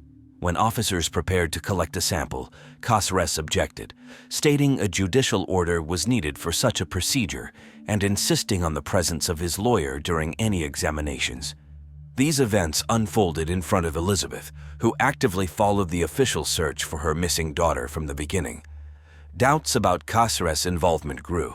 He was detained for 8 hours for investigative purposes, as the law allows, but was released after his statement because the prosecutor found insufficient grounds for pretrial detention. The following morning, Cáceres did not report to work at the police station. Neighbors reported that between 10:40 p.m. on September 13 and 4 a.m. on September 14, Cáceres fled. Elizabeth recounted these events during her appearance before the National Assembly of Ecuador on September 27, highlighting the irregularities in the case. Following the main suspect's escape, the prosecutor's office criticized the police for not surveilling Cáceres adequately. Following the disappearance of Maria Bellin, the police institution reported that the order for surveillance of Lieutenant Cáceres, the main suspect, was issued after he had already fled. Maria's mother, Elizabeth, believed that the security forces and judicial system failed to ensure safety and due process, allowing the suspect to escape. Of the 20 police officials present at the party on the night of Maria's disappearance, including high-ranking ones who ordered others to remain silent, only Cadet Sanchez was arrested. She was accused of having heard the entire incident and not acting. Sanchez's lawyer told the media that she and Lieutenant Cáceres had a special friendship and denied any romantic relationship. Security cameras at the police school showed that Cáceres left the premises twice on the night of September 11. The first time he was gone for 15 minutes, but the second time he was away for at least 4 hours. During this interval, Cáceres contacted a cadet identified as Natalia, a friend of Sanchez, whose house was searched by authorities on September 22. After Maria's disappearance, the Ecuadorian government offered a $20,000 reward for Cáceres' capture. Public scrutiny fell on Diego Ordóñez, the security secretary, and Patricio Carrillo, the interior minister, for their handling of the case. Ordóñez emphasized the importance of safeguarding the police's institutional reputation, while Carrillo had left the country amidst the case's uproar. In response to public pressure and protests demanding the truth about Maria's disappearance, Carrillo announced that the police school would be led by women. The police also started administrative processes against 12 members, ranging from colonel to sergeant, but no further arrests were made, leaving only Sanchez in custody. Elizabeth consistently demanded the truth about her daughter's fate, expressing frustration over the lack of case resolution on social media. Carrillo, then the interior minister, promised to resign if Maria was not found within 30 days. Subsequently, a large police contingent was deployed to search for Maria. Elizabeth criticized the police for not effectively searching for her daughter and recounted searching through garbage dumps and ravines herself. On September 21, human remains were found near the police school. Later that day, President Guillermo Lazo and Minister Carrillo confirmed Maria's femicide via Twitter, vowing to bring the perpetrators to justice and offering condolences to her family. Carrie apologized to Maria's family at a press conference covered by major media outlets. The case continued to draw significant public attention and scrutiny over the handling of the investigation and the search for the responsible parties. While Minister Carrie was addressing the media, hundreds of citizens gathered in Quito to demand that the state not let the femicide of Maria Belen go unpunished and to show her mother that she was not alone. The march, which traveled one of the city's main avenues and reached the police headquarters, was led by feminist organizations and accompanied by relatives of thousands of disappeared people in Ecuador. Amidst posters and photographs of Maria Belen, the demonstrators sang Canción Sin Miedo, which has become an anthem of the feminist movement in the region, with adaptations for the Ecuadorian case. A feminist activist who followed Maria Belen's case and publicly spoke about the police's actions and government blunders, told the international news agency Infobae that the presence of hundreds of women on the streets was due to feeling mocked, vulnerable, and, above all, fed up. In a statement, 29 feminist organizations declared themselves in permanent mobilization until the full truth about the disappearance and femicide of Maria Belen was known. They rejected Minister Carrio's version, which labeled the case as a crime of passion, minimizing the institutional complicities within the police that concealed the aggression, failed to intervene, and allowed the main suspects escape. On September 22, the Central University of Ecuador's theater, where Maria Belen earned her law degree, was filled with family, friends, activists, journalists, and citizens attending the wake in her honor. Elizabeth arrived at noon, accompanied by the funeral procession carrying her daughter's coffin. Mourning amidst media flashes and microphones, Elizabeth called for independent experts to investigate her daughter's case and demanded to know the truth. Maria Belen's son also attended the wake, and on September 23, Maria Belen was buried. Maria Belen Bernal's disappearance and murder have raised questions about police training and suspicions of a possible cover-up by Cáceres officers and subordinates. The case has sparked debate on whether Maria Belen's femicide should be considered a state crime. The incident shook Ecuador to the extent that, on September 23, President Lazo, who described the lawyer's murder as femicide, asked for Minister Carrio's resignation as Interior Minister, effective immediately. He also ordered the dismissal of 2 police generals, the National Director of Police Judicial Investigation, and the head of Citizen Security and Public Order. Additionally, President Lazo requested the resignation of the entire police high command and gave the police commander, Fausto Salinas, a week to deliver definitive results leading to Cáceres' capture. Since Maria Belen's body was found, suspicions about the investigators' inefficiency have increased. The police stated that the remains were wrapped in a blanket and buried in a steep hill. However, photographs of the site show a blanket in perfect condition, which, according to the official version, should have been buried for at least 10 days with a decomposing body. Salinas, the police commander, provided details of the autopsy and part of the investigations to an Ecuadorian radio station. However, Police Commander Salinas' statement that Maria died by strangulation has raised suspicions, especially since bloodstains were found in Cáceres' room and car when luminol was applied. This has led feminist organizations and several lawyers to argue that the police are both judge and party in this case, leading to calls for an impartial entity to ensure the investigation is conducted with the utmost transparency. While the police prioritize finding Cáceres and debates continue over state responsibility, the international community awaits the involvement of international experts and oversight by the Inter-American Commission on Human Rights in the investigation. Maria Belen's family is shattered. Her mother insists that Maria Belen should not become just another statistic among the 206 femicides recorded in Ecuador until September 3, 2022. Before the National Assembly, she demanded speed and transparency in the investigation. Protection was also requested for Maria Belen's best friend, who, since September 15, had heard strong rumors about the location of the body, found only days later on September 21.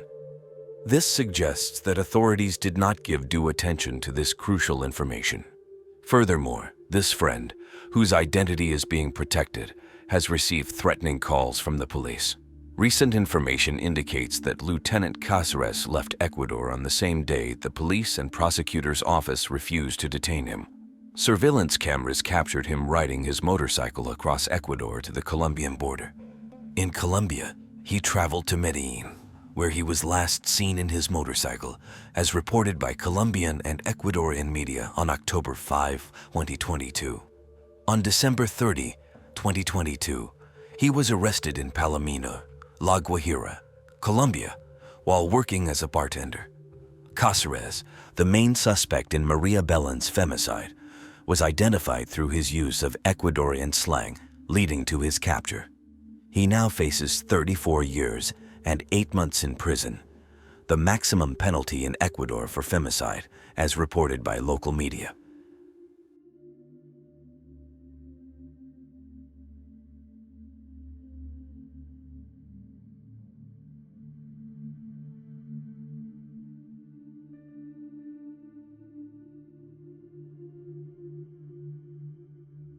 The Petit family was indeed seen as a model family, fulfilling the best expectations with their stable economic background and exemplary children. They were genuinely admired by those around them. The father, William Petit, was born and raised in Connecticut and stood out in almost every sport during high school, particularly in basketball, where he was a natural leader. In addition to his athletic prowess, he was also the most intelligent of his class, as evidenced by his completion of the law degree at Dartmouth University. However, his true calling was not law. He wanted to help people, care for the sick, and make the world a better place. So, after graduating, he decided to pursue a career in medicine at the University of Pittsburgh. During his third year of residency at the Children's Hospital of Pittsburgh, William met Jennifer Hawk, a nurse in the oncology area and co-director of the health center of a pre-graduate internship. They soon fell in love, and those who knew them affirmed they were perfect for each other. They got married in 1985. 4 years later, they welcomed their first daughter, Haley, and the pregnancy spurred them to form a large family, leading them to buy a house in Cheshire, Connecticut. On November 17, 1995, their second daughter, Michaela, was born. After recovering from childbirth, Jennifer continued her work as a nurse and co-director of the internship. Unfortunately, she later developed multiple sclerosis, an incurable disease she battled for the rest of her life. However, her family never ceased to support her. At the age of 10, their eldest daughter began fundraising for the National Multiple Sclerosis Society, which would raise significant funds over the years. Michaela also excelled academically and planned to take over the fundraising efforts when her sister went to college to continue helping her community. She had spent the summer learning to cook and often enjoyed preparing meals for her family. Tragically, this routine activity would lead the family to a fateful encounter with the perpetrator. One July night in 2007, Michaela was preparing dinner for her family, but needed more ingredients for her recipe. So she and her mother went to the nearest market. At the same place was Joshua Komisarjevsky, who had recently been released from prison. Komisarjevsky's childhood was traumatic and complicated. Born to teenage parents, he was put up for adoption a week after birth by his mother and was adopted by the Komisarjevsky family, known for their reputation as distinguished artists in Europe. They were a religious family and very strict with him. Despite his high IQ, he struggled in school, leading his parents to homeschool him. During his trial, he claimed that he was sexually abused by a cousin in his childhood, but his family chose to keep it quiet. This led him to develop a rebellious and chaotic personality. By the age of 14, Joshua Komisarjevsky had been accused of abusing his sister, and it was around this time that he committed his first burglary, marking the start of his career as a thief. In 2002, he was arrested for the first time on 18 charges of burglary and theft, and was subsequently sentenced to 9 years in prison. During the trial, he made a chilling statement, saying, "I like to listen to people while they sleep. I like the feeling of invading their privacy and security." He was released on parole in 2007 at the age of 27. Officials in charge considered him a danger to society, being the calculating criminal with perverted tendencies.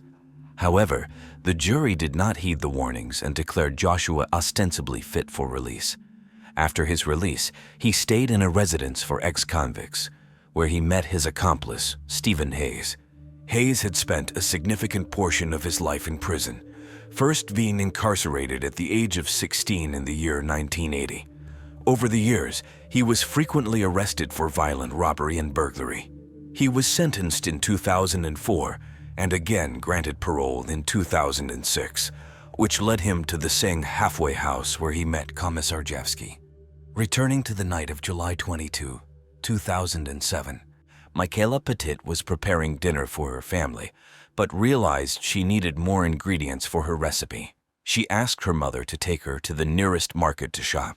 Little did they know they were being observed by Komisarjevsky, who meticulously noted every detail, the make and model of their vehicle, their faces, and Michaela's blonde hair. After shopping, the Petit family returned home, unaware that they were being followed. Shortly afterwards, Hayes sent a text message to Komisarjevsky that read, "I'm chomping at the bit to get started. Need a margarita soon." Hayes then texted, "We still on?" Komisarjevsky replied, "Yes." Hayes' next text asked, "Soon?" To which Komisarjevsky replied, "I'm putting the kid to bed, hold your horses." Hayes replied, "Dude, the horses want to get loose." Komisarjevsky discreetly trailed the family in his car, learning the exact location of their home before withdrawing from the scene. The family enjoyed what seemed like a peaceful and normal dinner, unaware that it would be their last moment together. In the early hours, while everyone slept except for the father, William Petit, who had dozed off in the living room, their peace was shattered by strange noises inside the house. The next thing William remembered was a sense of grogginess, pain, and an inability to formulate a coherent thought. Komisarjevsky and Hayes had entered the house through an unlocked door and initially planned to rob the family. However, the night took a tragic turn. They found a baseball bat in the house and used it to repeatedly beat William, who remained conscious despite the assault. He heard one of the intruders say, "If he moves, shoot him." William was then tied up with zip ties and ropes, immobilized and bound to a pole in the basement. The intruders then went upstairs to find Haley's room, where she was sleeping. Haley and Michaela Petit were tied by their hands and feet to their bedposts, and their heads were covered with pillowcases. Meanwhile, in the master bedroom, Jennifer Petit had fallen asleep. The intruders quietly entered the room and woke her up. Without much effort, they tied Jennifer's hands and feet. Feeling in control of the house, the intruders took their time to inspect it, even smoking cigarettes in the living room. After collecting jewelry, cash, and other valuables, they decided to leave. It seemed the ordeal was over for the Petit family as they heard the burglars leaving. However, their torment was far from over. After selling the stolen items at a pawn shop and realizing they hadn't gotten as much money as expected, the ex-convicts, motivated by greed, decided to return to the house. They then found a check register with $40,000. They decided to steal $15,000. They also had stopped to fill a couple of gasoline cans before returning, as seen in surveillance camera footage. Back at the house, they told Jennifer their plan, threatening to kill her entire family if she didn't cooperate. Desperate but thinking of her daughter's safety, Jennifer agreed to accompany Stephen to the bank the next morning. Meanwhile, Joshua took advantage of Jennifer's absence, entering Michaela's room, untying her, and beginning to undress her. He took photos with his cell phone and assaulted her, recording the act. Afterward, he took her to the bathroom to clean her, ensuring no DNA evidence was left, then ordered her to put her pajamas back on and tied her up again. Evidence that Komisarjevsky raped Michaela came from her autopsy, during which state medical examiner Dr. Wayne Carver found his DNA in her body. At the bank, everything seemingly went well, but Stephen failed to notice what Jennifer did while in the queue. Before approaching the teller, she wrote a note on a flyer asking for help. The note read, "My name is Jennifer Hawk Petit. I need to withdraw $15,000 from my savings account. My family is in danger. Please call the police, or they will be killed." The teller decided to give her the money, even though Jennifer had no identification. With the cash in hand, Jennifer left the bank to return to the car with her captor, while the bank employee immediately called the police to report the incident. The manager told the dispatcher of the 911 line that Hawk Petit had indicated that the home invaders were being nice and that she believed they only wanted money. The Cheshire police responded to the bank's report by assessing the situation and setting up a vehicle perimeter, without revealing their presence. The police, now aware of the situation, observed from a distance without intervening. Back at the house, Joshua told his accomplice what he had done to Michaela, suggesting he could do the same to Jennifer. Without hesitation, Stephen subdued Jennifer, pressed her body to the ground, and began to undress her. William was able to hear his wife's assault upstairs. He yelled up and heard one of the invaders say, "Don't worry, it's all gonna be over in a couple of minutes." Meanwhile, William Petit, regaining consciousness and hearing his wife's screams, managed to free himself and crawl to the basement stairs, eventually making it to the backyard. He later said, "I thought, it's now or never, because in my mind at that moment, I thought they were going to shoot all of us."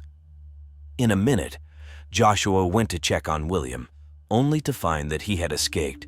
Hayes said in her confession that while he was raping Hawk Petit on the living room floor, Komisarjevsky entered and announced that William had escaped. Hearing this, Stephen strangled Jennifer to death while continuing to assault her. Soon after, they heard William shouting for help. His neighbor, who initially didn't recognize him due to the injuries, called 911 immediately. Realizing the police would soon be called, the intruders decided to eliminate all evidence. Hayes and Komisarjevsky doused Jennifer's lifeless body and parts of the house, including the daughters' bedrooms and daughters themselves, with gasoline. Investigators would later find the accelerant on the Petit sisters' beds and on the clothing they were wearing. Hayes and Komisarjevsky started a fire and fled the scene. Unaware that the authorities had blocked the area a few miles ahead, they collided with a police vehicle within 5 minutes.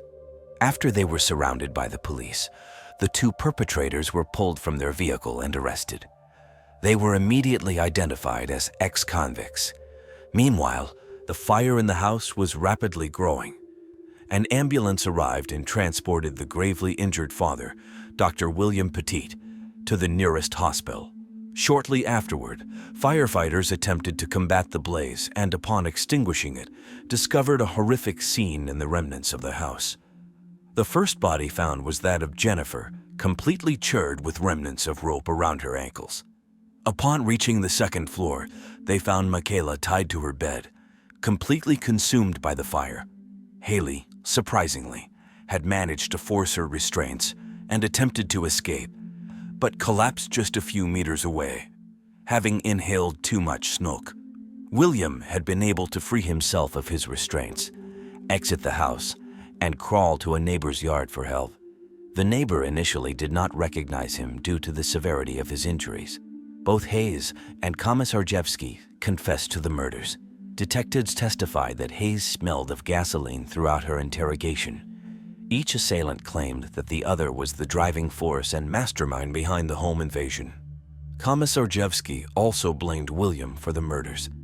In Komisarjevsky's diary, which was later entered into evidence, he called William a coward and claimed that he could have saved his family if he wanted to. Stephen Hayes' trial began on September 13, 2010, with a jury of 7 women and 5 men.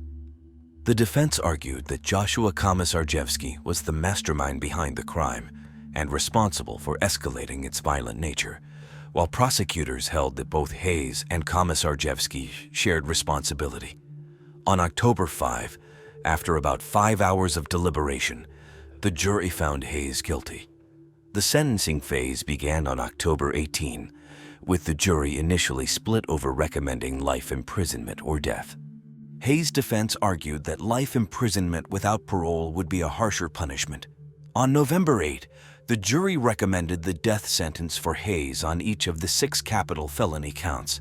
Hayes had previously attempted to negotiate a plea bargain for a life sentence, but prosecutors sought the death penalty. Dr. William Petit, the sole survivor, commented on the verdict, and the Connecticut State Judicial Branch offered post-traumatic stress assistance to jurors due to the disturbing nature of the trial.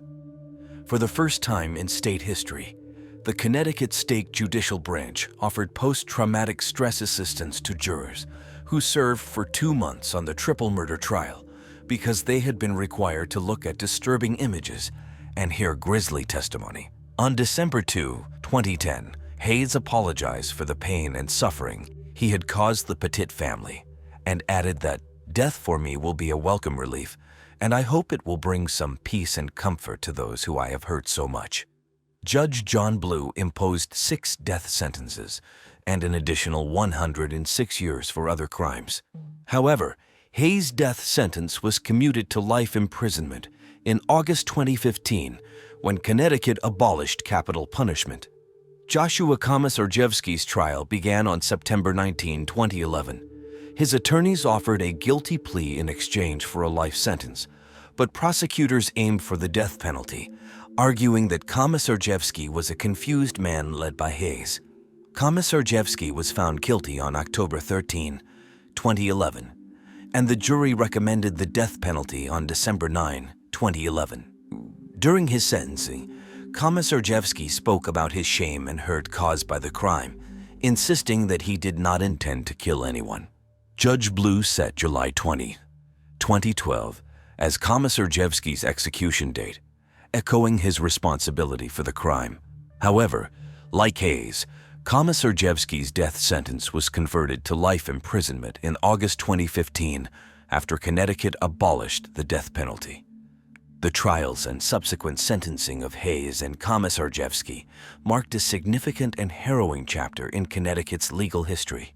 The brutal nature of the crimes and the trial's emotional toll on all involved, including the jurors, highlighted the complexities and challenges of the legal system in dealing with such heinous acts. Dr. Petit's statements during the trials underscored the lasting impact of the crime on surviving family members and the community, which continues to honor the memory of the victims. The only survivor, Dr. William Petit, was discharged from the hospital 4 days after his admission to attend the funeral of his family. Haunted by guilt and the torment of having survived, he later established a foundation to help children and young victims of violence, raising hundreds of thousands of dollars. Subsequently, as a member of the Republican Party, he ventured into politics and became a state representative. The murders of the Petit family left a deep impact on the community, which gathers annually to pay tribute to them. Questions remain among family members and the public about whether the authorities acted correctly in their response to the situation. The time spent by the authorities observing the situation from a distance could have been crucial in preventing the tragedy.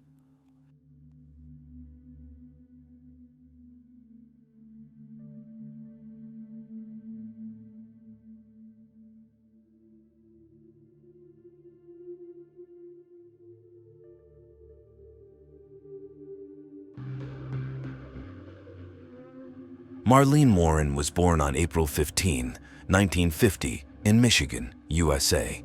Growing up without a father, she dreamt of having a large and close-knit family from a young age. This dream soon became a reality when she married a man named John, with whom she had 2 children. However, years later, the family faced an unexpected tragedy when John suddenly passed away from an illness, leaving Marlene alone with her 2 young children. Marlene dedicated herself to work, striving to support her children on her own. 6 years after her husband's death, Marlene met a man named Michael Warren. They soon married, and Michael was involved in the used car business. After marrying, he started his own business in this sector. By this time, Marlene was earning good money and chose to invest in Michael's business, also assisting in its management. The business thrived, and the couple expanded it, buying several properties to rent out, improving their financial situation significantly. The family moved to Wellington, a luxurious suburb of Miami, where they bought a large house. Although their life seemed almost perfect, another tragedy struck in 1988 when Marlene's eldest son died in a car accident, deeply affecting her and her younger son, Joseph. After her son's death, Marlene considered selling the rental properties. While the business was profitable, it was also a constant source of worry. Issues with tenants not paying rent or losing their income were common, and Marlene, being kind-hearted and empathetic due to her own past struggles, found it difficult to evict people. However, she and Michael couldn't afford to let people live in their properties for free. Eventually, Marlene wanted to get out of the business to avoid these moral dilemmas. 2 years had passed since her son's death, and the family was beginning to recover and return to normalcy. However, on the morning of May 26, 1990, something terrible and unexpected occurred. Marlene was at home with her son and 3 of his friends who had come over for breakfast. Their kitchen had a view of the driveway. Suddenly, the doorbell rang, and Marlene went to answer it. Her son saw a white Chrysler parked in front of their house. When Marlene opened the front door, she was greeted by a person dressed as a clown, holding 2 balloons and a bouquet of flowers. Marlene commented, "How cute," but then something unexpected happened.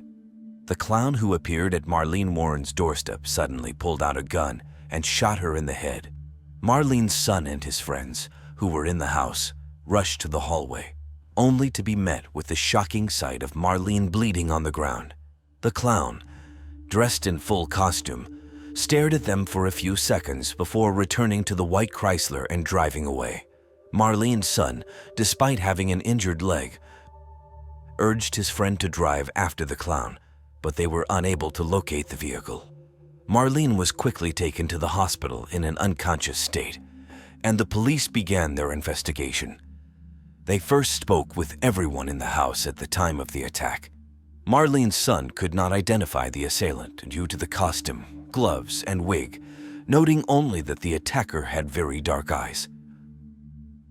His friends added that the clown was quite tall, and that the work shoes worn were strikingly different from the costume. A neighbor walking their dog near Marlene's house also saw the clown but couldn't provide significant information to the police. The investigators started looking for a white Chrysler and sought other evidence. Their first suspicion fell on Michael, Marlene's husband, who had left for a Miami racetrack that morning and was not at home during the attack. Despite having reasons to believe he was involved, such as the family's fondness for clowns and an anonymous tip to investigate Michael and a 26-year-old woman named Sheila Keene, the police found that Michael was around 110 kilometers away from home, making it physically impossible for him to commit the crime. Sheila Keene, who worked at Michael's used car business, was rumored to be having a secret affair with him. This relationship had been speculated by some colleagues.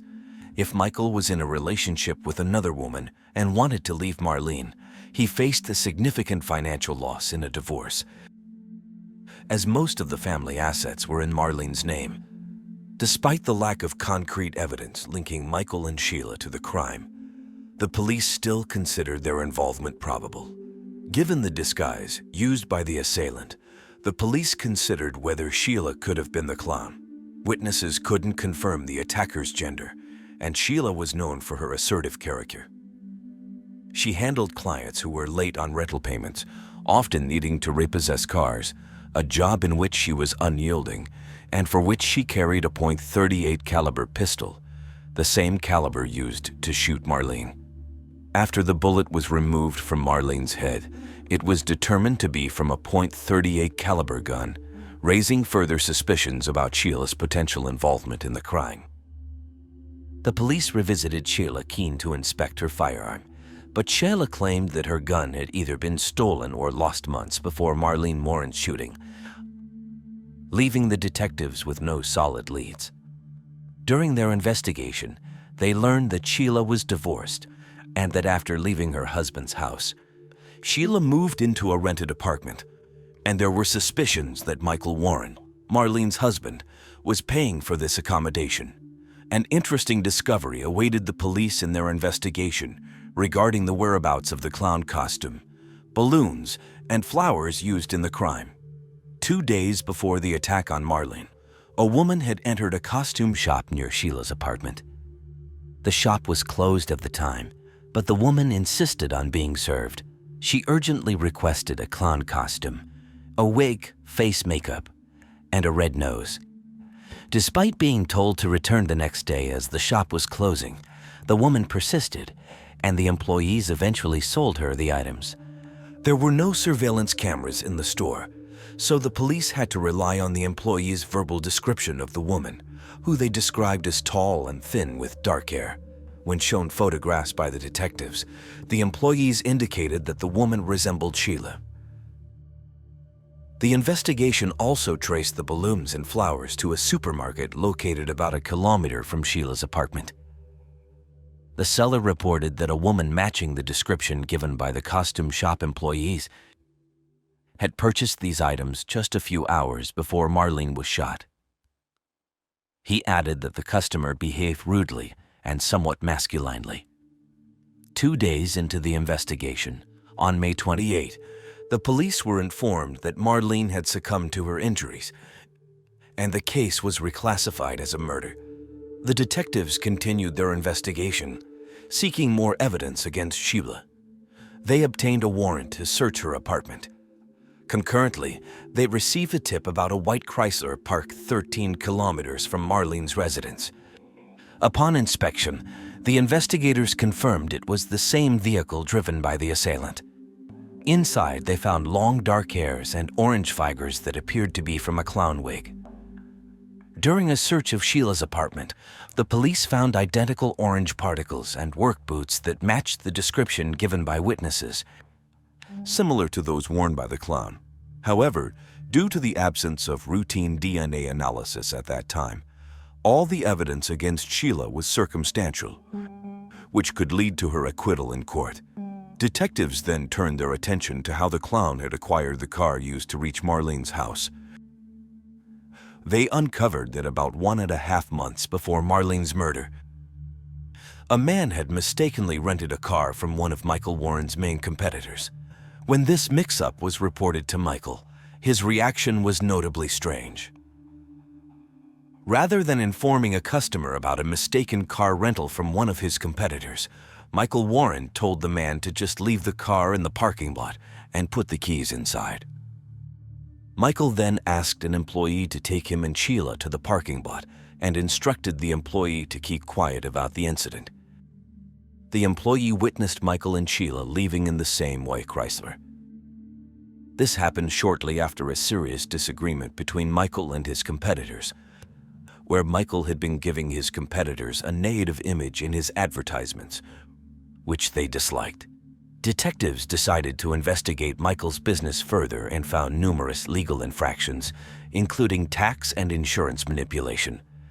They also found evidence suggesting that Michael had used illegal methods to repossess cars, even when clients had paid on time and met all conditions.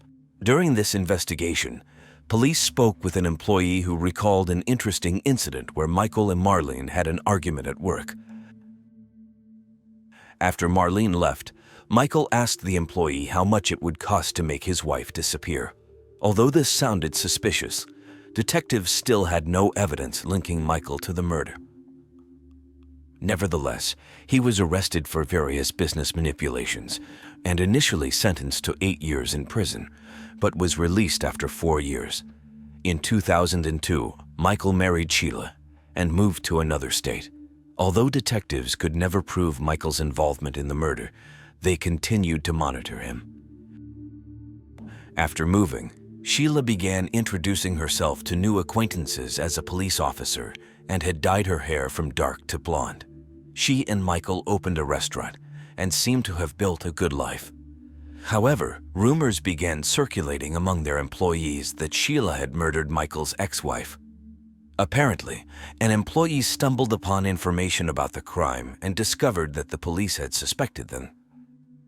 Still, without definitive proof, the case remained unresolved until it was reopened in 2013. A new investigative team requested a re-examination of all available evidence, as DNA testing and other forensic technologies had significantly advanced since 1990. It took several years to re-examine the evidence. First, the orange fibers found in Sheila's apartment, the car, and the crime scene were compared, showing they were almost identical. The most significant lead came later when experts took DNA samples from several hairs found in the white Chrysler and compared them to Sheila's DNA, which matched perfectly. This provided irrefutable evidence that Sheila had been in the same car the clown used to drive to Marlene's house. Sheila was arrested in 2017, then 54 years old, and continued to deny her guilt. She was denied bail and awaited trial in jail. Michael insisted he had nothing to do with Marlene's murder and believed Sheila was innocent as well. He hired expensive lawyers for her, and the trial had been prolonged for years. In preparation for the trial, the police uncovered some previously unknown facts. About a year after Marlene Warren's murder, an attorney who had worked with Michael Warren on business matters contacted them. He revealed that approximately a year before the murder, Michael had asked him a very strange question. If a husband kills his wife, what happens to the property registered in her name? Would it go to the husband? The attorney was surprised by this question, but advised Michael that if the husband arranged for an acquaintance to commit the murder and the court couldn't link the husband to the killer, he would inherit the woman's assets. Furthermore, the attorney shockingly advised Michael that if the murderer wore some kind of disguise, like a clown's, they would likely never be identified and thus escape punishment. Another shocking confession came from a man whose deceased father had worked for Michael at the time of the murder. He confessed that his father had helped carry out illegal plans for extra money, such as rolling backgammons to sell cars at higher prices. On the day of the murder, Michael asked his father to dispose of the gun and the car used by the murderer after abandoning the Chrysler in the parking lot. Before dying, the man's father revealed that the second car was hidden in a river canal. The police found the car in the canal, confirming the witness's truthfulness, although no evidence survived. Sheila's trial was repeatedly postponed until a final date was set for May 12, 2023. However, on April 25, something unexpected happened. Sheila pleaded guilty to avoid the death penalty she would have faced if she lost the murder trial. Her lawyer stated that Sheila was innocent of the murder, but feared for her life, and thus accepted responsibility for someone else's crime. She was sentenced to 12 years in prison for second-degree murder, with about 5.5 years deducted for the time already served and further reduced for good behavior. She was expected to spend an additional 16 to 24 months in prison. As for Michael, his involvement has not been proven, and he remains free. It's unlikely he will ever be charged with his wife's murder, as there is no direct evidence against him. Marlene's son, the sole member of his family, thanked the detectives for uncovering the truth and keeping the case alive for years. Despite the profound tragedy of his mother's death, he overcame his grief, opened his own small construction business, and rebuilt his life.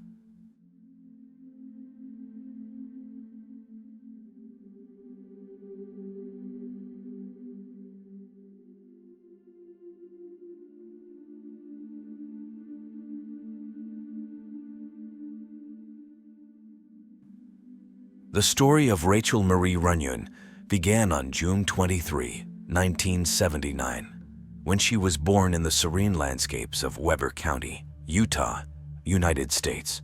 She was the only girl in the family of Jeff and Elaine Runyon. The couple's firstborn was named Justin, and the youngest child was Nathan. The three siblings lived in harmony, promising laughter and shared memories. According to reviews of her life in 1981, Rachel, with her innate grace, the 2-year-old girl, ascended to the realm of childhood royalty by being crowned Little Miss Sunset. With her golden hair and radiant smile, she captivated attention at every local event. But little Rachel not only had physical beauty, her inner nobility was much greater according to her mother Elaine. She was a gentle and kind girl who was often seen on the periphery of playgrounds. She was extremely observant and analytical, and knew how to stay away from the rough games between Justin and the other boys. She had the habit of sucking her thumb while observing the mischief of others. That gave her an even sweeter and also funny appearance, which aroused much sympathy. Her mother occasionally teased her about her future, predicting that she would have rabbit or beaver teeth, to which Rachel responded with a naughty giggle. The Runyon family chose to settle in Sunset, a community only about 6,000 inhabitants back then, which seemed a safe paradise to raise their children. Their modest home was located near the Doxey Elementary School playground. For the three little Runyons, that park became their place of laughter and fun. Trusting that they were doing their best for their children, Jeff and Elaine decided to install a gate in the fence of their own yard, opening a direct passage to the favorite place site of the three children. Despite the apparent tranquility of Sunset, Jeff and Elaine were always vigilant, tirelessly warning their children about the risks of trusting strangers. They insisted on the importance of staying in safe places and, above all, taught them never to follow someone unknown, no matter what they offered. Their commitment to their children's safety was unquestionable. In the late morning of August 26, 1982, 3-year-old Rachel, her brother Nathan, and the eldest 5-year-old Justin asked their mother for a simple request. They wanted her permission to go to the playground of Doxey Elementary School, less than 5 meters from their home. Although Elaine had always been cautious about letting her children play without her supervision, the proximity of the playground and the need to finish preparing lunch led her to agree to the request. As no precaution seemed excessive to her, the mother watched them from the kitchen window while preparing food. However, when lunchtime came around at approximately 12:55 p.m., only Nathan and Justin returned home. The voice of little Justin trembled as he told his mother what had happened moments before. He described how a young man had forcibly taken Rachel from the park. The man first attempted to lure all three children, promising ice creams and chewing gums from a nearby store. While playing in the open air, the man approached them, trying to persuade them to get into his car, claiming to have the gum-flavored ice cream they longed for. In hell innocence, Rachel mentioned her favorite ice cream flavor, and Justin, acting as the protective older brother, warned his sister not to pay attention to the stranger's offer. Then Rachel started to walk away, but the man was quicker, roughly grabbing and carrying her over his shoulder, silencing her screams as he took her to his vehicle. Justin and Nathan, paralyzed by fear, hadn't fully recovered when their mother called them to eat.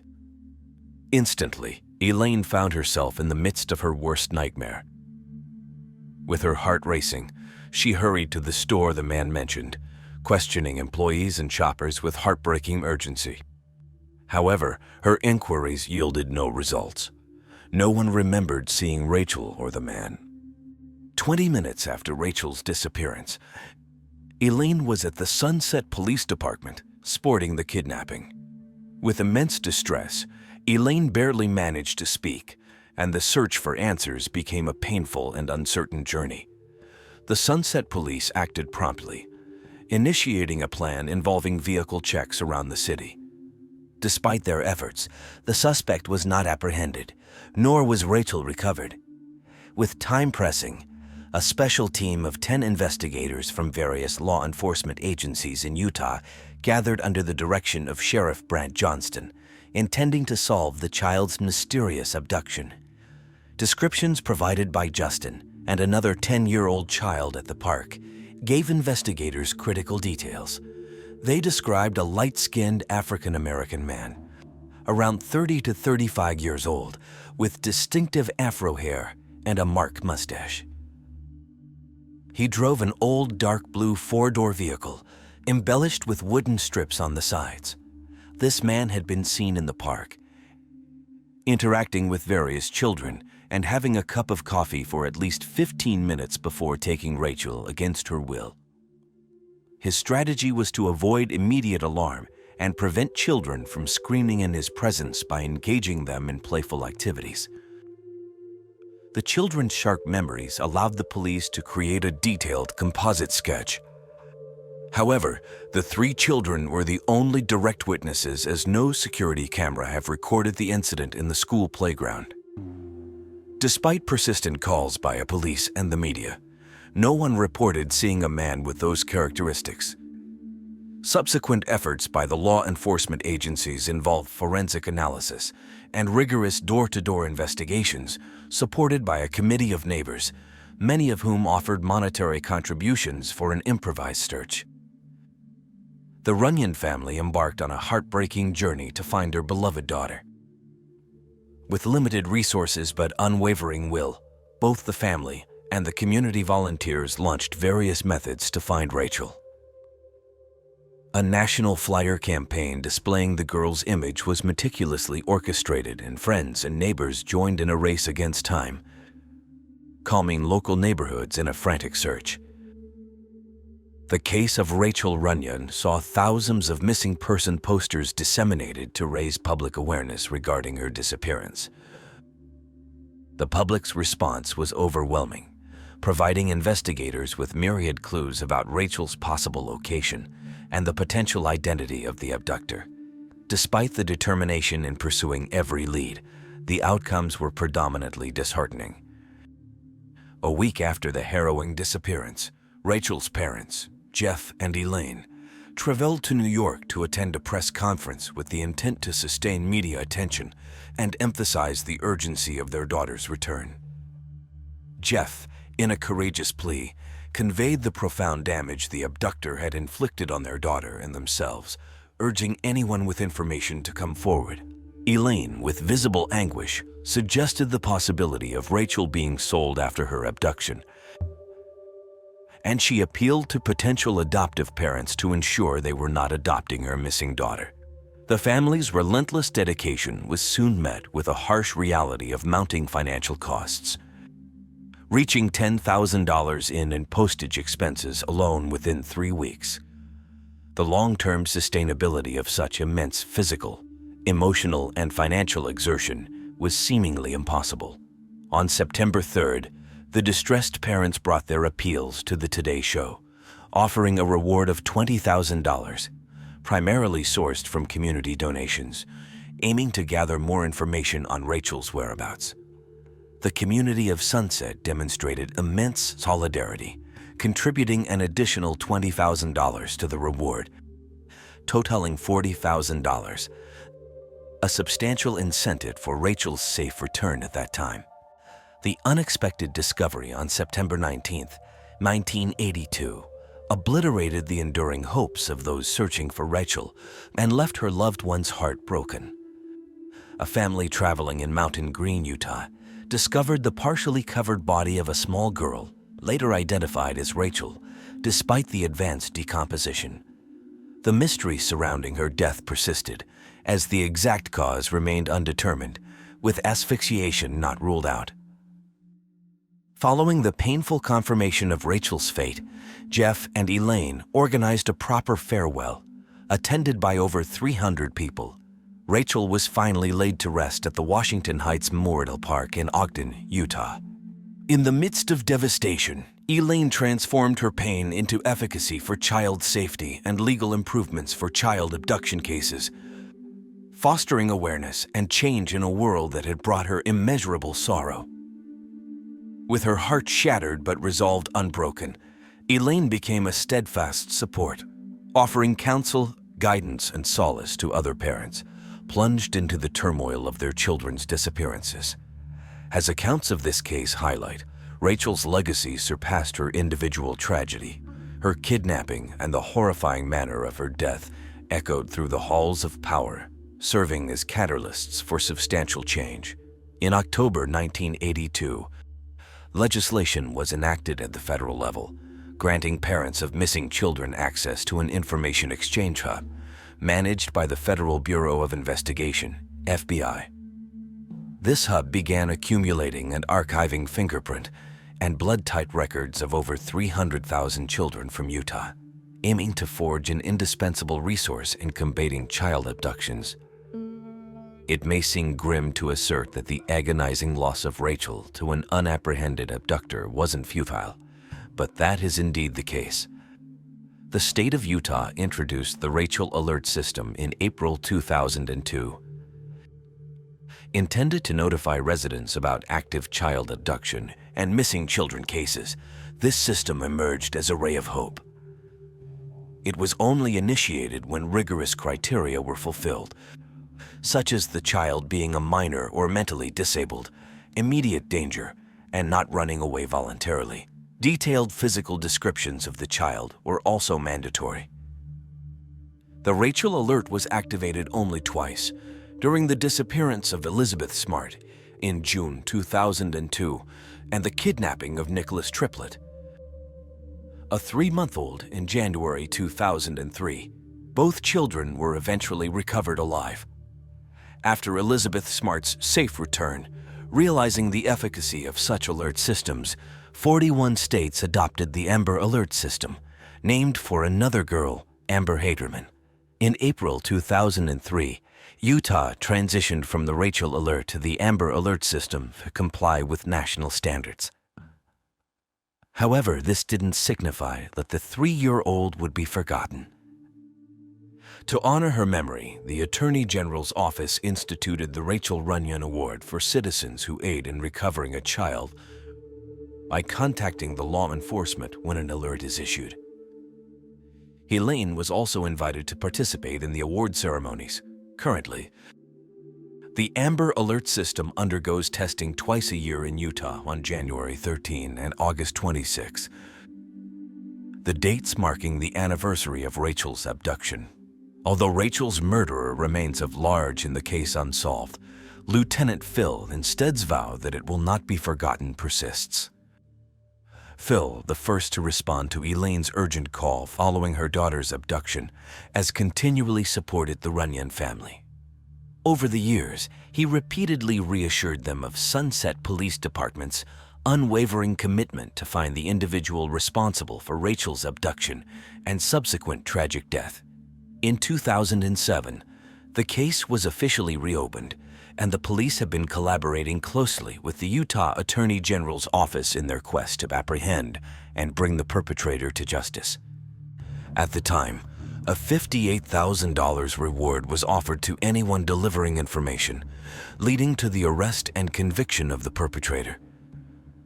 With the reward seemingly not alluring enough to elicit crucial information, hopes of identifying the perpetrator are heavily dependent on substantial advancements in forensic technology since 1982. Strategies like the potential exhumation of Rachel's body to collect more evidence were also considered. In 2007, DNA testing on items found near the location of the remains provided initial results, but didn't significantly advance the investigation. Regardless of the hurdles and uncertainties, the Runyon family maintains hope that justice will eventually be served. The scope of suspects has varied over the years. In 2012, it was disclosed that focus was on an inmate in a Pennsylvania prison, a former resident of Sunset in 1982. While no formal charges were levied against him, he was deemed a person of interest in relation to the little girl's kidnapping and homicide. Another potential suspect is a man with a criminal background located in New Mexico. Chief Ken Aborn of Sunset Police has noted that evidence does point toward this individual's possible guilt, but it's currently inadequate for a formal arrest. Despite the obstacles, the quest for justice for Rachel is ongoing, and the resolve of her family and the authorities remains unyielding. In May 2016, The park, a silent witness to her abduction, was renamed Rachel Runyon Memorial Park. On August 26, during a ceremony filled with emotion, it became a tangible tribute to the little girl's memory. Her commemorative stone, bearing her image and a brief recount of her story, stands within the park's boundaries, the engraving on the stone commemorating her short-lived life. This was not the only significant act in Rachel's memory.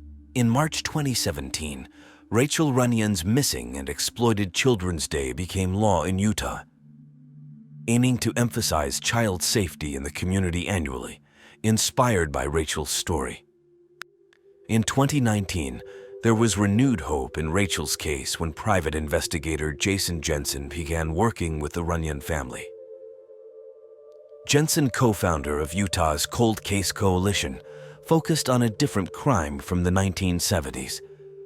Witnesses in this unrelated case had provided incorrect information about the suspect's appearance, leading Jason to reconsider the descriptions given in Rachel's case. Specifically, he pondered if Justin, Rachel's brother, could have misinterpreted the racial identity of the abductor due to his young age and the predominantly white neighborhood they lived in, where interactions with African Americans were limited. Jason discussed with Elaine the possibility that Rachel's brother might have observed a Latino man abducting his sister. Justin never associated the abductor with being African American. He remembered him having a dark complexion and a distinct mustache with a gap or separation in the middle. The authorities, however, had prioritized the description provided by another older child present at the park that day. According to Jason, this misinterpretation possibly misdirected the investigation for almost 4 decades. Correcting this information brought the possibility of identifying a new person of interest, bringing the case closer to a possible resolution. Jason also provided more details about the suspect's car, a 1973 blue-painted car with wood panels on the sides, allowing for more focused search efforts. Soon after the release of the updated sketch of the suspect, a woman came forward with a promising lead stating that her uncle, who had a history of sexual assault and abuse and was in and out of prison, resembled the sketch. He had been released from prison in 1981 and lived in the area at the time of Rachel's abduction, driving a blue-painted car with wood panels, exactly like the one Jason thought was used in Rachel's abduction. However, he had passed away, so without a confession or DNA, there wasn't enough evidence to connect him to Rachel's murder. While the police allegedly took a DNA sample from his daughter to compare with the evidence collected in 2007, the results have not been disclosed. Elaine, since the incident, has devoted her life and Rachel's legacy to preventing other children from suffering the same fate by educating children and parents about the dangers of abductions and crimes. Every year, on the anniversary of Rachel's abduction, her family holds small ceremonies at the park from which she was taken, now named after her. The case remains unsolved, and these events are used to urge the community to approach the Sunset Police if they have any information about her disappearance or the perpetrator's whereabouts.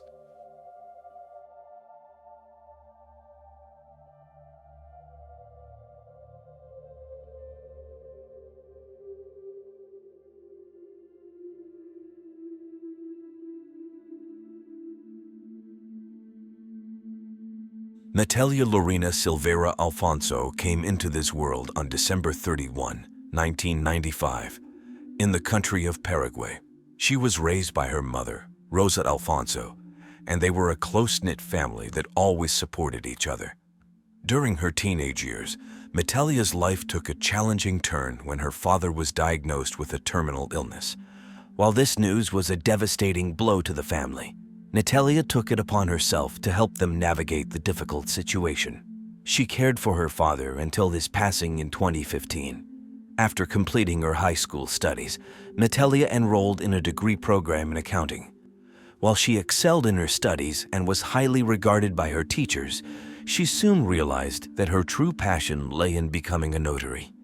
In 2016, She switched her major to law, aspiring to become a lawyer. However, her educational pursuits were interrupted when she became pregnant by her then-partner. Their daughter was born healthy, and Natalia adored her from the moment she arrived. But her relationship with her partner was not going well, and she had to move back in with her mother due to financial constraints. Financial pressures forced Natalia to leave university and find work. Concurrently, she began taking courses in makeup and hairstyling, always eager to learn something new. By 2018, Natalia was 22 years old and had resumed her second year of law school. She managed to balance her studies with work and became the main provider for her family. Her daily routine involved attending classes, going to work, and returning home to be with her daughter. During her daughter's bedtime, Natalia would dedicate herself to her studies. Despite her busy life, Natalia found time to spend with her friends and even ventured into dating. She informed her potential romantic interests that she wanted to take things slowly, given her past experiences. On April 10, 2018, Natalia said her usual morning goodbyes to her mother and daughter. It was a Friday, and she looked forward to meeting her friends after work. She promised to return later that evening, but this promise would remain unfulfilled. As hours passed, Rosa began to worry about her daughter's absence. She tried to reach Natalia on her phone, but received no response. In the early hours of the morning, Rosa received a call from an unknown number. She answered, and it was the police. They informed Rosa that a charred body had been discovered inside a red Toyota, which was registered to Natalia. Initially, Rosa refused to believe that it could be her daughter and suggested that Natalia might have been the victim of a robbery. She believed that the person inside the car was not her daughter. However, the concerned police officers insisted that she come to the judicial morgue. In a state of shock, Rosa made her way to the morgue. Once there, she saw the body and had to confront the painful truth she had been denying. It was Natalia. She recognized her daughter by her tongue piercing and an unmistakable tattoo. Despite the horrific circumstances, Rosa managed to regain her composure and asked about the cause of death. The forensic physician who had conducted the examination explained that Natalia had died of asphyxia caused by acute lung edema, followed by burning. But there was more to the grim story. Natalia had also suffered a gunshot wound to the skull, indicating that she had been unconscious when she was set on fire. It was evident that someone had trapped Natalia in the car. Both her mother and the police shared the same burning question: who could commit such a heinous act? Investigators reviewed security camera footage near the intersection, where Natalia's car had been found. The footage revealed a thin man with black hair and square glasses approaching Natalia's vehicle carrying a white bag. He got into the car, reversed it, exited at 1838, and entered a gray Toyota Corolla with license plate BXU473. He drove away as the explosion occurred. They decided to review the rest of the neighborhood's cameras, especially those at gas stations, in an effort to locate where the man had purchased the fuel and gather more information about his identity. They came across the cameras at a gas station located near the explosion. They observed that the same man had spent around 20 minutes inside the establishment. While this information was useful, it wasn't enough to identify the suspect. Neither Natalia's mother nor her sister could recognize him. The investigators conducted interviews with several individuals to piece together what had happened the previous night. The first person interviewed was Natalia's boyfriend. He mentioned that he had spoken to Natalia around 7:30 in the evening as they had plans to meet. She had informed him that she had a work meeting before. Although her late work commitment had raised eyebrows, he chose not to press further, as their relationship was relatively new, and he didn't want to make her uncomfortable. He was quickly ruled out as a suspect. Later on, they interviewed a security guard from a motel called Roxy, located near where the vehicle was found. They showed him photographs of Ulises and Natalia's car. The employee recognized both the young man and the vehicle, providing a new lead in the investigation. Natalia had been a regular visitor to the motel. They also spoke to a cleaning staff member who remembered seeing Ulysses, but noted that he had entered the motel alone. When she cleaned the room, it was in pristine condition, with only a bottle of Sprite inside. Luminal tests on the room's floor revealed no traces of blood, indicating that the attack had not occurred there. The investigators decided it was time to visit the suspect's residence. However, when they arrived at his home, they discovered that he was not there. They tracked his card movements and noticed that he had purchased tickets at 5 in the morning to travel to Buenos Aires at 11:30 am, where he was currently located. The day after Natalia's disappearance, the Paraguayan radio station received a startling call. The caller identified himself as Ulises Núñez, a 28-year-old radio station worker. He confessed to a chilling secret that had been haunting him. He had murdered Natalia Silveira, the girl everyone was talking about. He proceeded to narrate his version of the events. Ulises had met Natalia in 2016 when they became friends on Facebook. Although he lived in Asunción, he traveled to San Lorenzo to meet her in person. They continued to see each other, and Ulises fell deeply in love.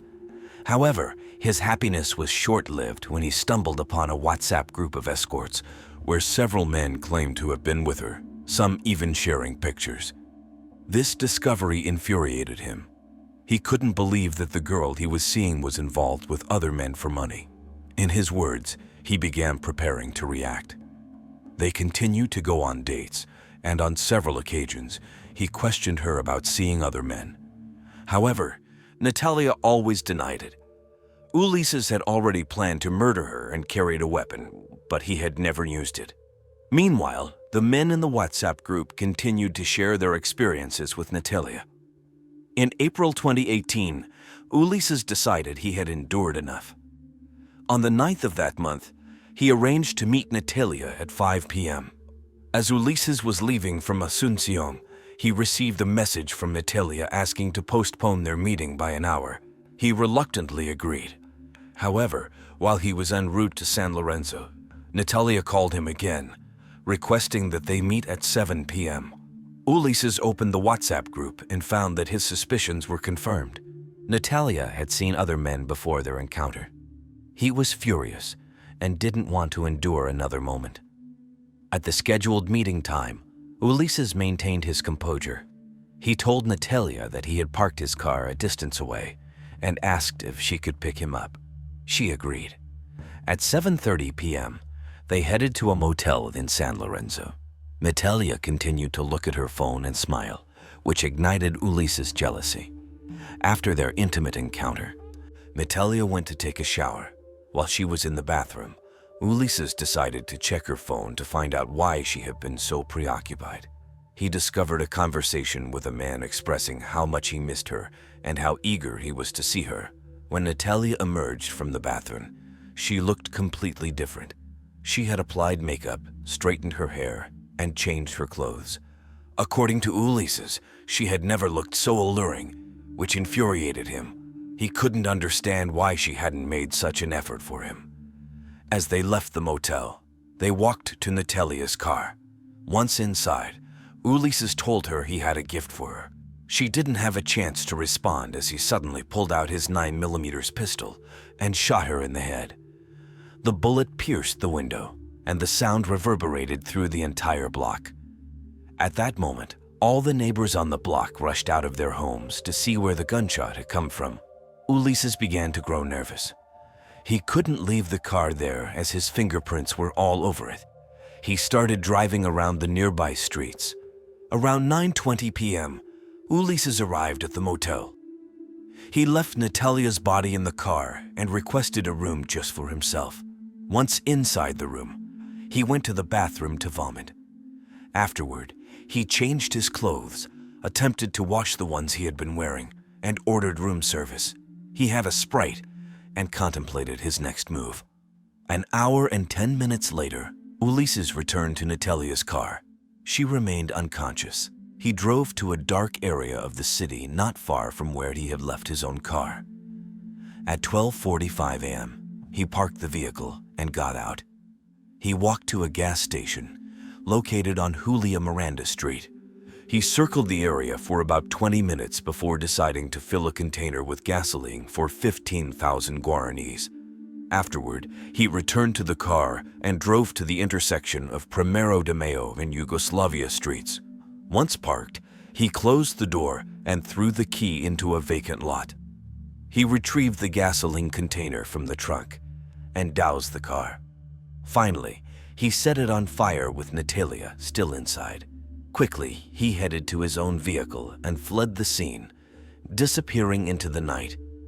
That same morning, Ulises went to the bus terminal in Asunción, where he purchased a ticket destined for Buenos Aires, Argentina. He arrived at Puerto Falcon on the same day at 1:52 p.m., but his conscience tormented him.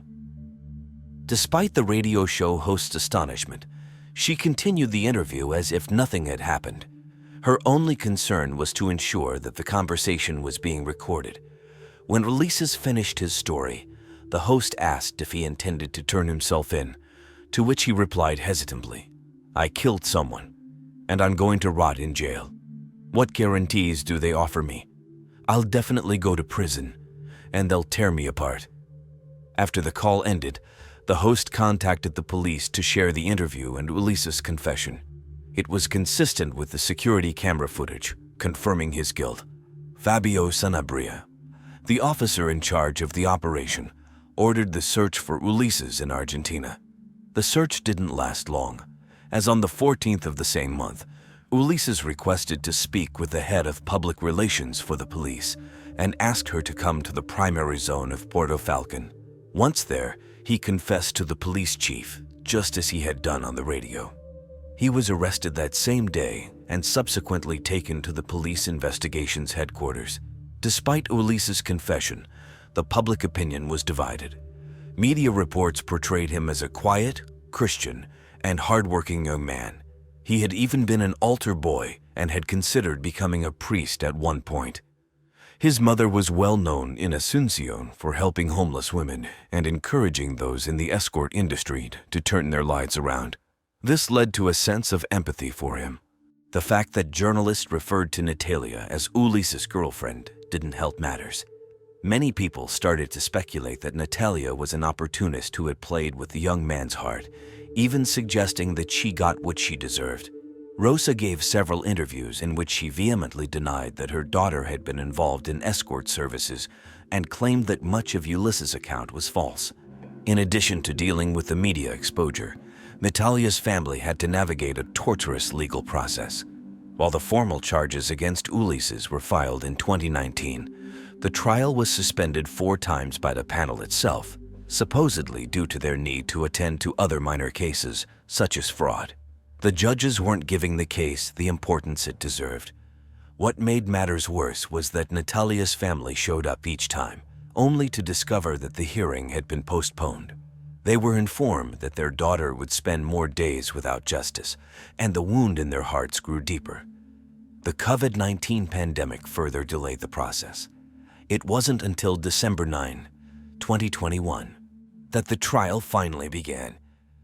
The sentencing tribunal agreed that there was sufficient evidence showing that Ulises had shot Natalia before locking her in the vehicle and setting it on fire with her inside. They indicated that he was completely obsessed and had acted alone. Ulises, through his lawyer, went so far as to apologize to Natalia's family and all women who might have identified with her. However, the defense employed the narrative that had resonated in the media. They claimed that Ulises was a diligent and hardworking young man who had made a mistake. They requested a sentence of only 10 years, much less than what is typically imposed for such cases. This caused a complete outrage from Rosa and others who argued that Natalia was also diligent and hardworking, but hadn't committed any crimes. Despite the defense's attempt at manipulation, the Criminal Appeals Court sentenced Ulises to 30 years in prison for Natalia's case. The defendant's attorney filed an appeal, arguing that the evidence was insufficient and requesting a new trial or even his client's acquittal. Natalia's family attorney expressed her complete indignation at this request, stating that seeking annulment and a retrial would mean subjecting Natalia's family to a painful process once again. On the 20th of the same month, The Justice Tribunal concurred that the judge had imposed a lawful criminal penalty within the legal framework for the crime of femicide. They noted that the principles of sound judgment, the rules of experience, and the principles of science have been respected in reaching the conclusion. The appealed judgment was deemed justified. Just like that, Natalia can now rest in peace. However, her family, both Rosa and her sister, miss her every day. Natalia's daughter, who is now 7 years old, currently lives with her father. While she regularly sees her grandmother and grows up in a loving environment, she will always miss her mother. The stigmatization of Natalia's profession, which led many people to condone what happened, demonstrates the importance of always being honest and never toying with another person's feelings. While nothing justifies the actions of this individual, not everyone channels their emotions in the same way. And unfortunately, some people may cross the line between good and evil. When this line is crossed, terrible things can happen.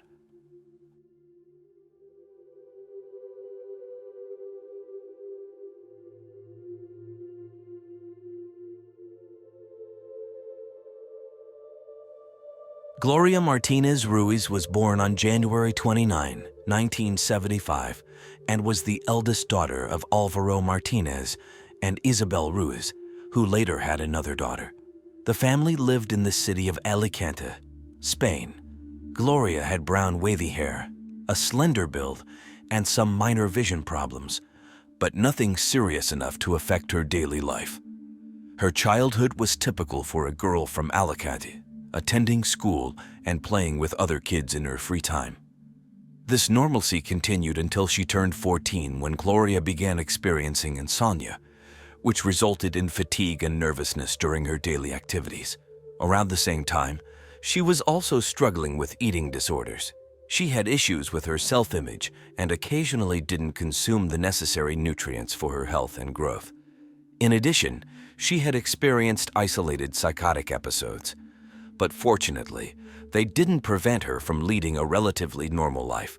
Despite these challenges, Gloria maintained good academic performance and had plans to pursue higher education in the future.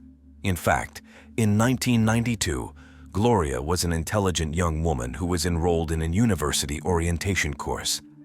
This was a non-compulsory education program in Spain, part of the educational system established by the General Education Law of 1970. It consisted of a single year, equivalent to the final year of high school, and Gloria saw it as an advantage for her university admission.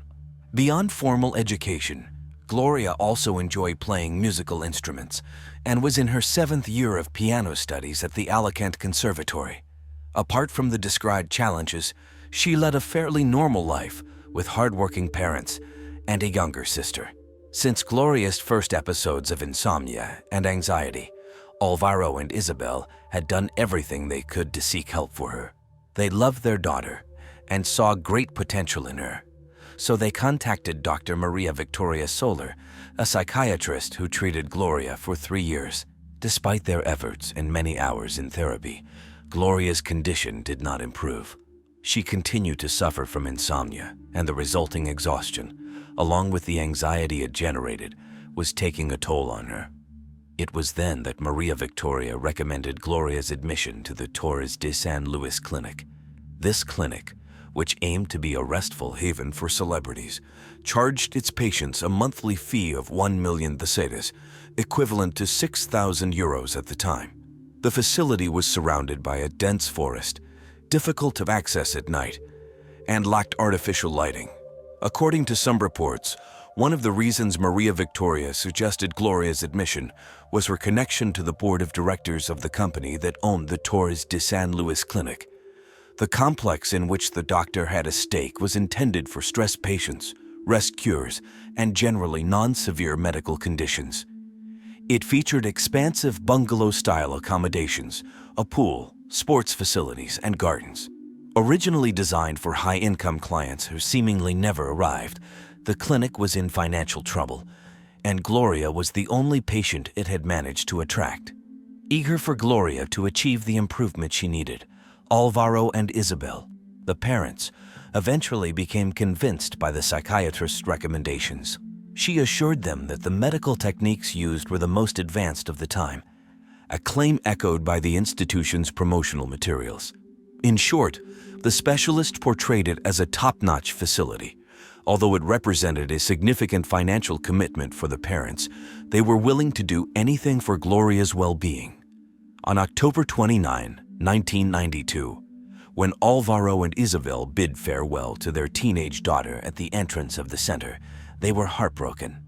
Her mother had even requested to stay with her on the first night, but this was denied as it went against the facility's rules. So, with heavy hearts, Isabel and Alvaro left their elder daughter, who was still a minor, at the center. The girl settled into bungalow V1 on the ground floor. Initially, Gloria had the presence of her psychiatrist, who also served as the clinic's deputy director. However, starting at 3 in the afternoon, the teenager was left without the assistance of a mental health professional. There was only one nurse and one assistant, both in their 20s with limited experience.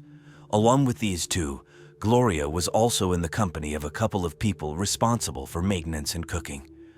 They were the only 5 occupants of the vast complex, located somewhat in the middle of nowhere.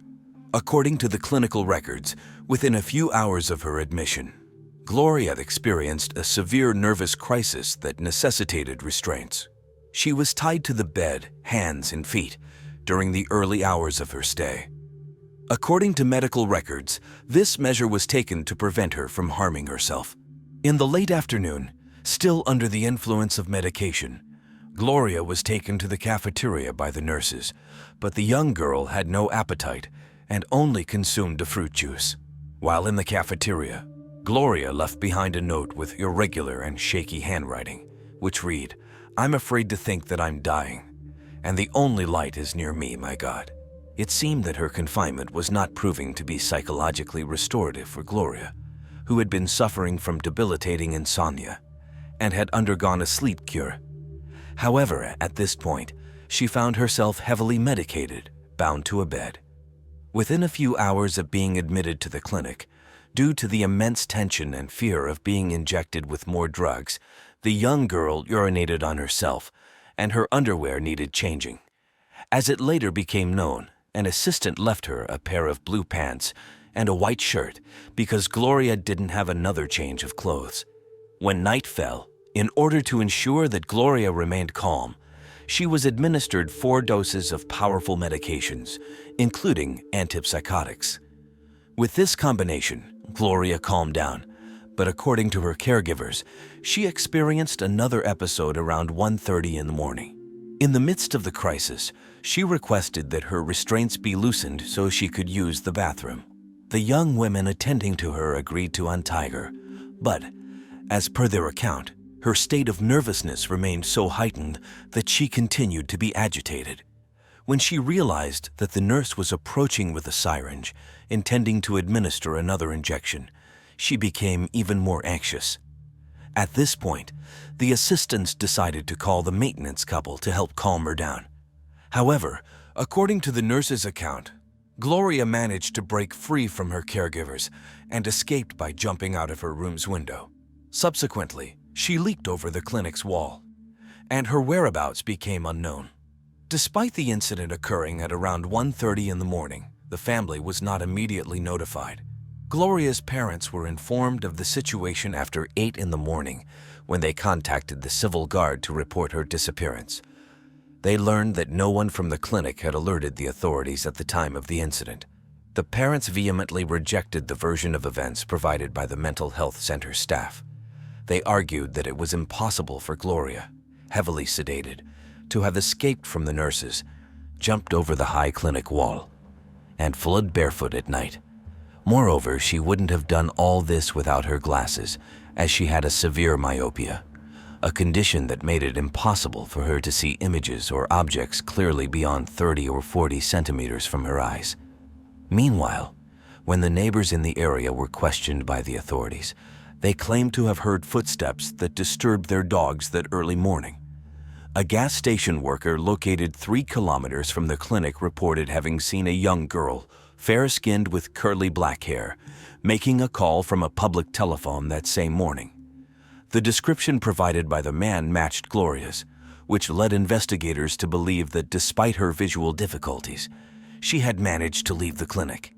In the following days, the Civil Guard conducted an extensive search in the surrounding forests, drained ditches, and emptied septic tanks, but found no traces of Gloria. Despite the parents' efforts to speak with various media outlets to keep her case from fading into obscurity, the disappearance of another girl's, which occurred 2 weeks later, diverted all media attention.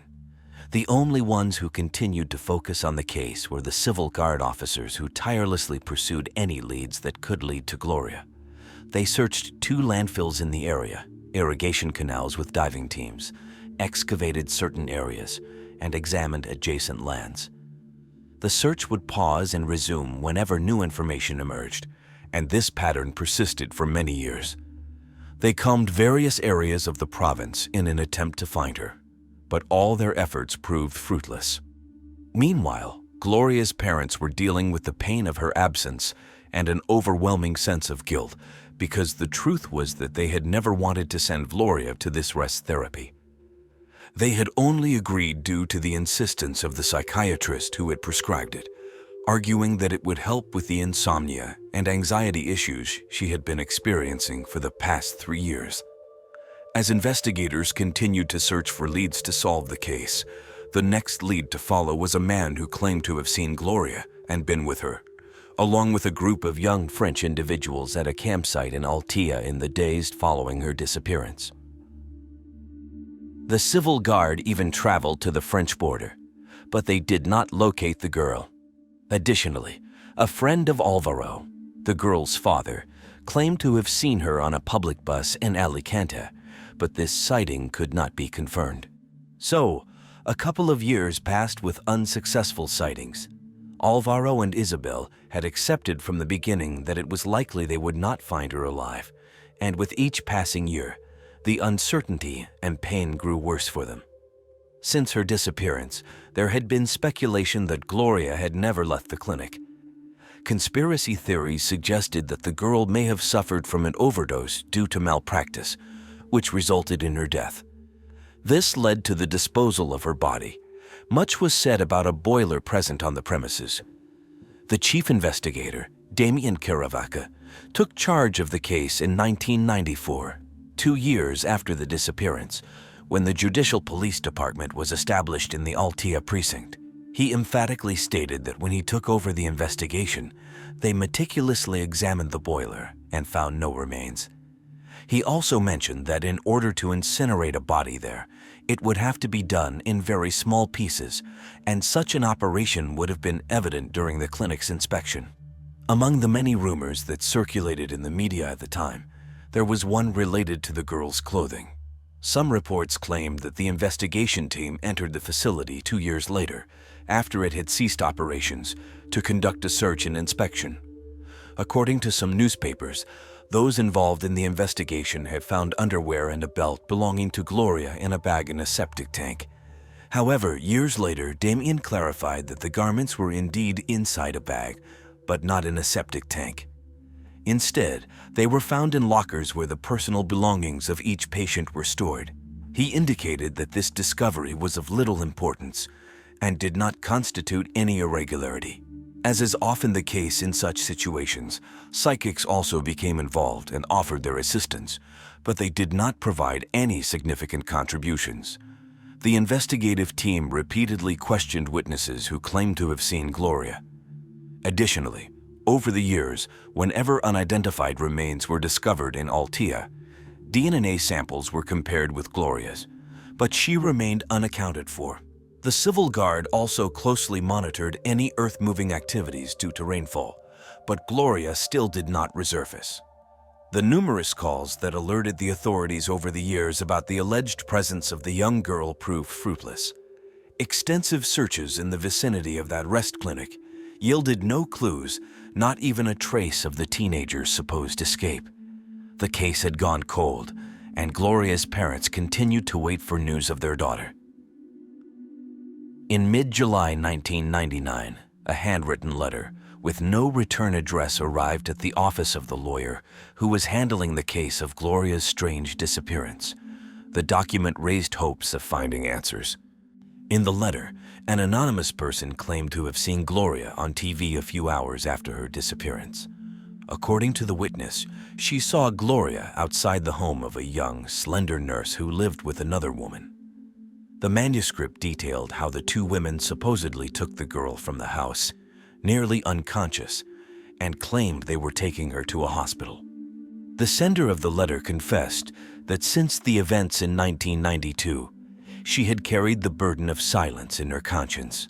She concluded with an apology and justified her silence over all those years, explaining that her husband had advised her not to speak about the case because it was not their concern. She added that after 7 years of silence, although she believed it was a dangerous matter, she was willing to speak out so that Gloria's family wouldn't suffer any longer. The lawyer declared to the media that he placed the letter in a protective envelope to preserve any fingerprints and forwarded it to the Benidorm court, but it received no immediate attention. He also mentioned that he had initially chosen to act cautiously and not disclose the information to the media to avoid jeopardizing the investigation. However, due to the lack of action by the Benidorm court, he decided to make the fact public as it was the only lead they had in the case. Following this development, posters with Gloria's image were distributed again, and efforts to locate the young girl were renewed. Gloria's parents, Alvaro and Isabel, requested that this lead be thoroughly investigated, as it was the only glimmer of hope, and they insisted that their daughter's case should remain open and active until Gloria was found. However, the Civil Guard's investigation concluded that the letter was also a false alarm, and there were inconsistencies in the testimony. Ultimately, nothing was known about Gloria, and the case seemed to be back at square one.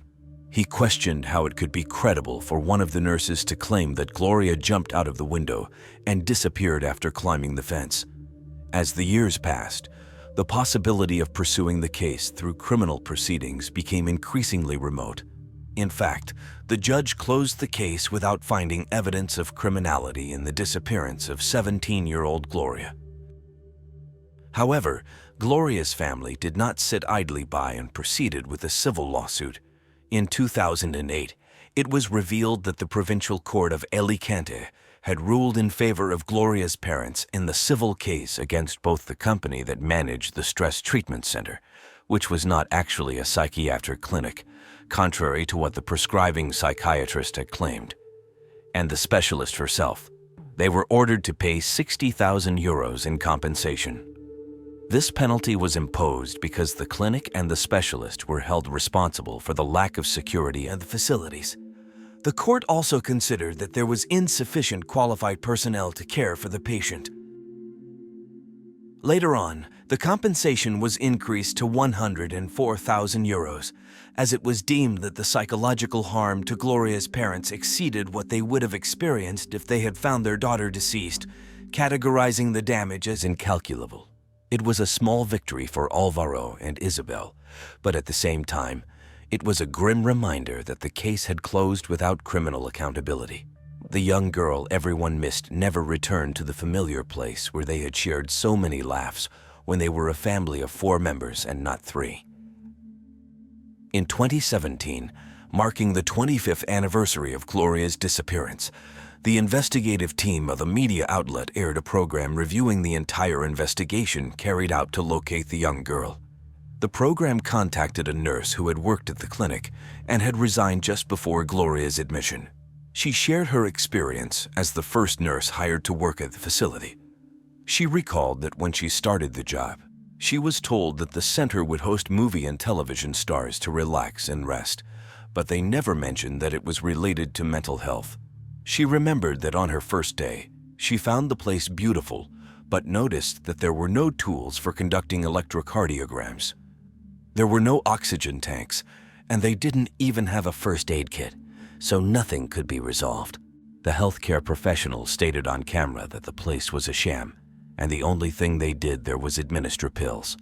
The former nurse mentioned that she couldn't forget Dr. Maria Victoria Soler, one of the owners of the Rest Home Clinic, who ordered Gloria's admission. However, she didn't provide details about why she found her unforgettable. The parents' lawyer also participated in the program and mentioned that even though decades had passed, he still had all the documentation of the case. He recalled Dr. Maria Victoria's statement, where she claimed that Gloria was calm upon arrival of the clinic and said goodbye to her parents. However, once they left, she started to hallucinate. According to the doctor, she had to administer more medication, but it had no effect. She then decided to give her a higher dose and instructed the staff to administer the same treatment every 6 hours, keeping her tied to the bed. Sergio Oliveros, a consulted psychiatrist, stated that, according to the reports, Gloria was given 2 types of neuroleptics, which are medications used to treat psychosis. He clarified that when they are administered together, it's known as a delirium cocktail and is only used in very specific cases. He described it as a bomb that sedates the patient, puts them to sleep, and makes them easily manageable. In his experience, someone who received the dose that Gloria did could be asleep for anywhere from 2 to 10 hours. A graphologist believed that the last lines, confused and disordered, written by Gloria on a piece of paper in the cafeteria the afternoon before she disappeared, indicated that she wrote under the influence of some type of narcotic. The parents' lawyer insisted that Gloria was not in a condition to be left alone. She had to be accompanied by the nurses and was later tied to the bed. It was nighttime, and the girl had already spent 15 hours inside the supposed clinic, with her caregivers instructed to medicate her every 6 hours. He questioned how it could be credible for one of the nurses to claim that Gloria jumped out of the window and disappeared after climbing the fence. He pressed further, asking if Gloria could have scaled a wall while medicated in almost complete darkness, and with the severe myopia she had suffered from since childhood. Furthermore, he pointed out that there was never any evidence that the teenager had left the premises. The investigative team also revealed that in 2017, the psychiatrist who had ordered Gloria's admission was still practicing and had a clinic in the center of Alicante, but allegedly refused to give statements to the media. In 2017, the newspaper El Mundo also covered Gloria's case. They interviewed the agent who had been leading the investigation since 1994.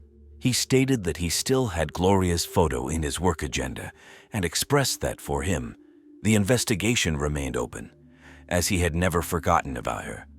He also revealed some previously unknown aspects of the case and dispelled numerous speculations that had circulated in the media over the years. Until then, the prevailing belief had been that Gloria couldn't have climbed the clinic's wall because it was over 2 meters tall. However, he explained that the wall measured 2 meters from the outside, but was easily scalable from the inside due to certain elements that facilitated access.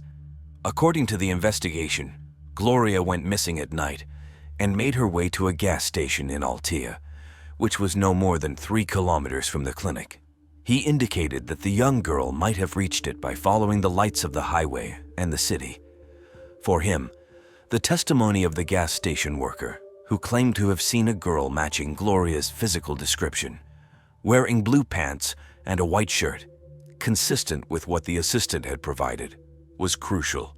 He admitted that the case had left a lasting impact on him, denied that it was closed, and asserted that the investigation remained active and vigilant for any new developments.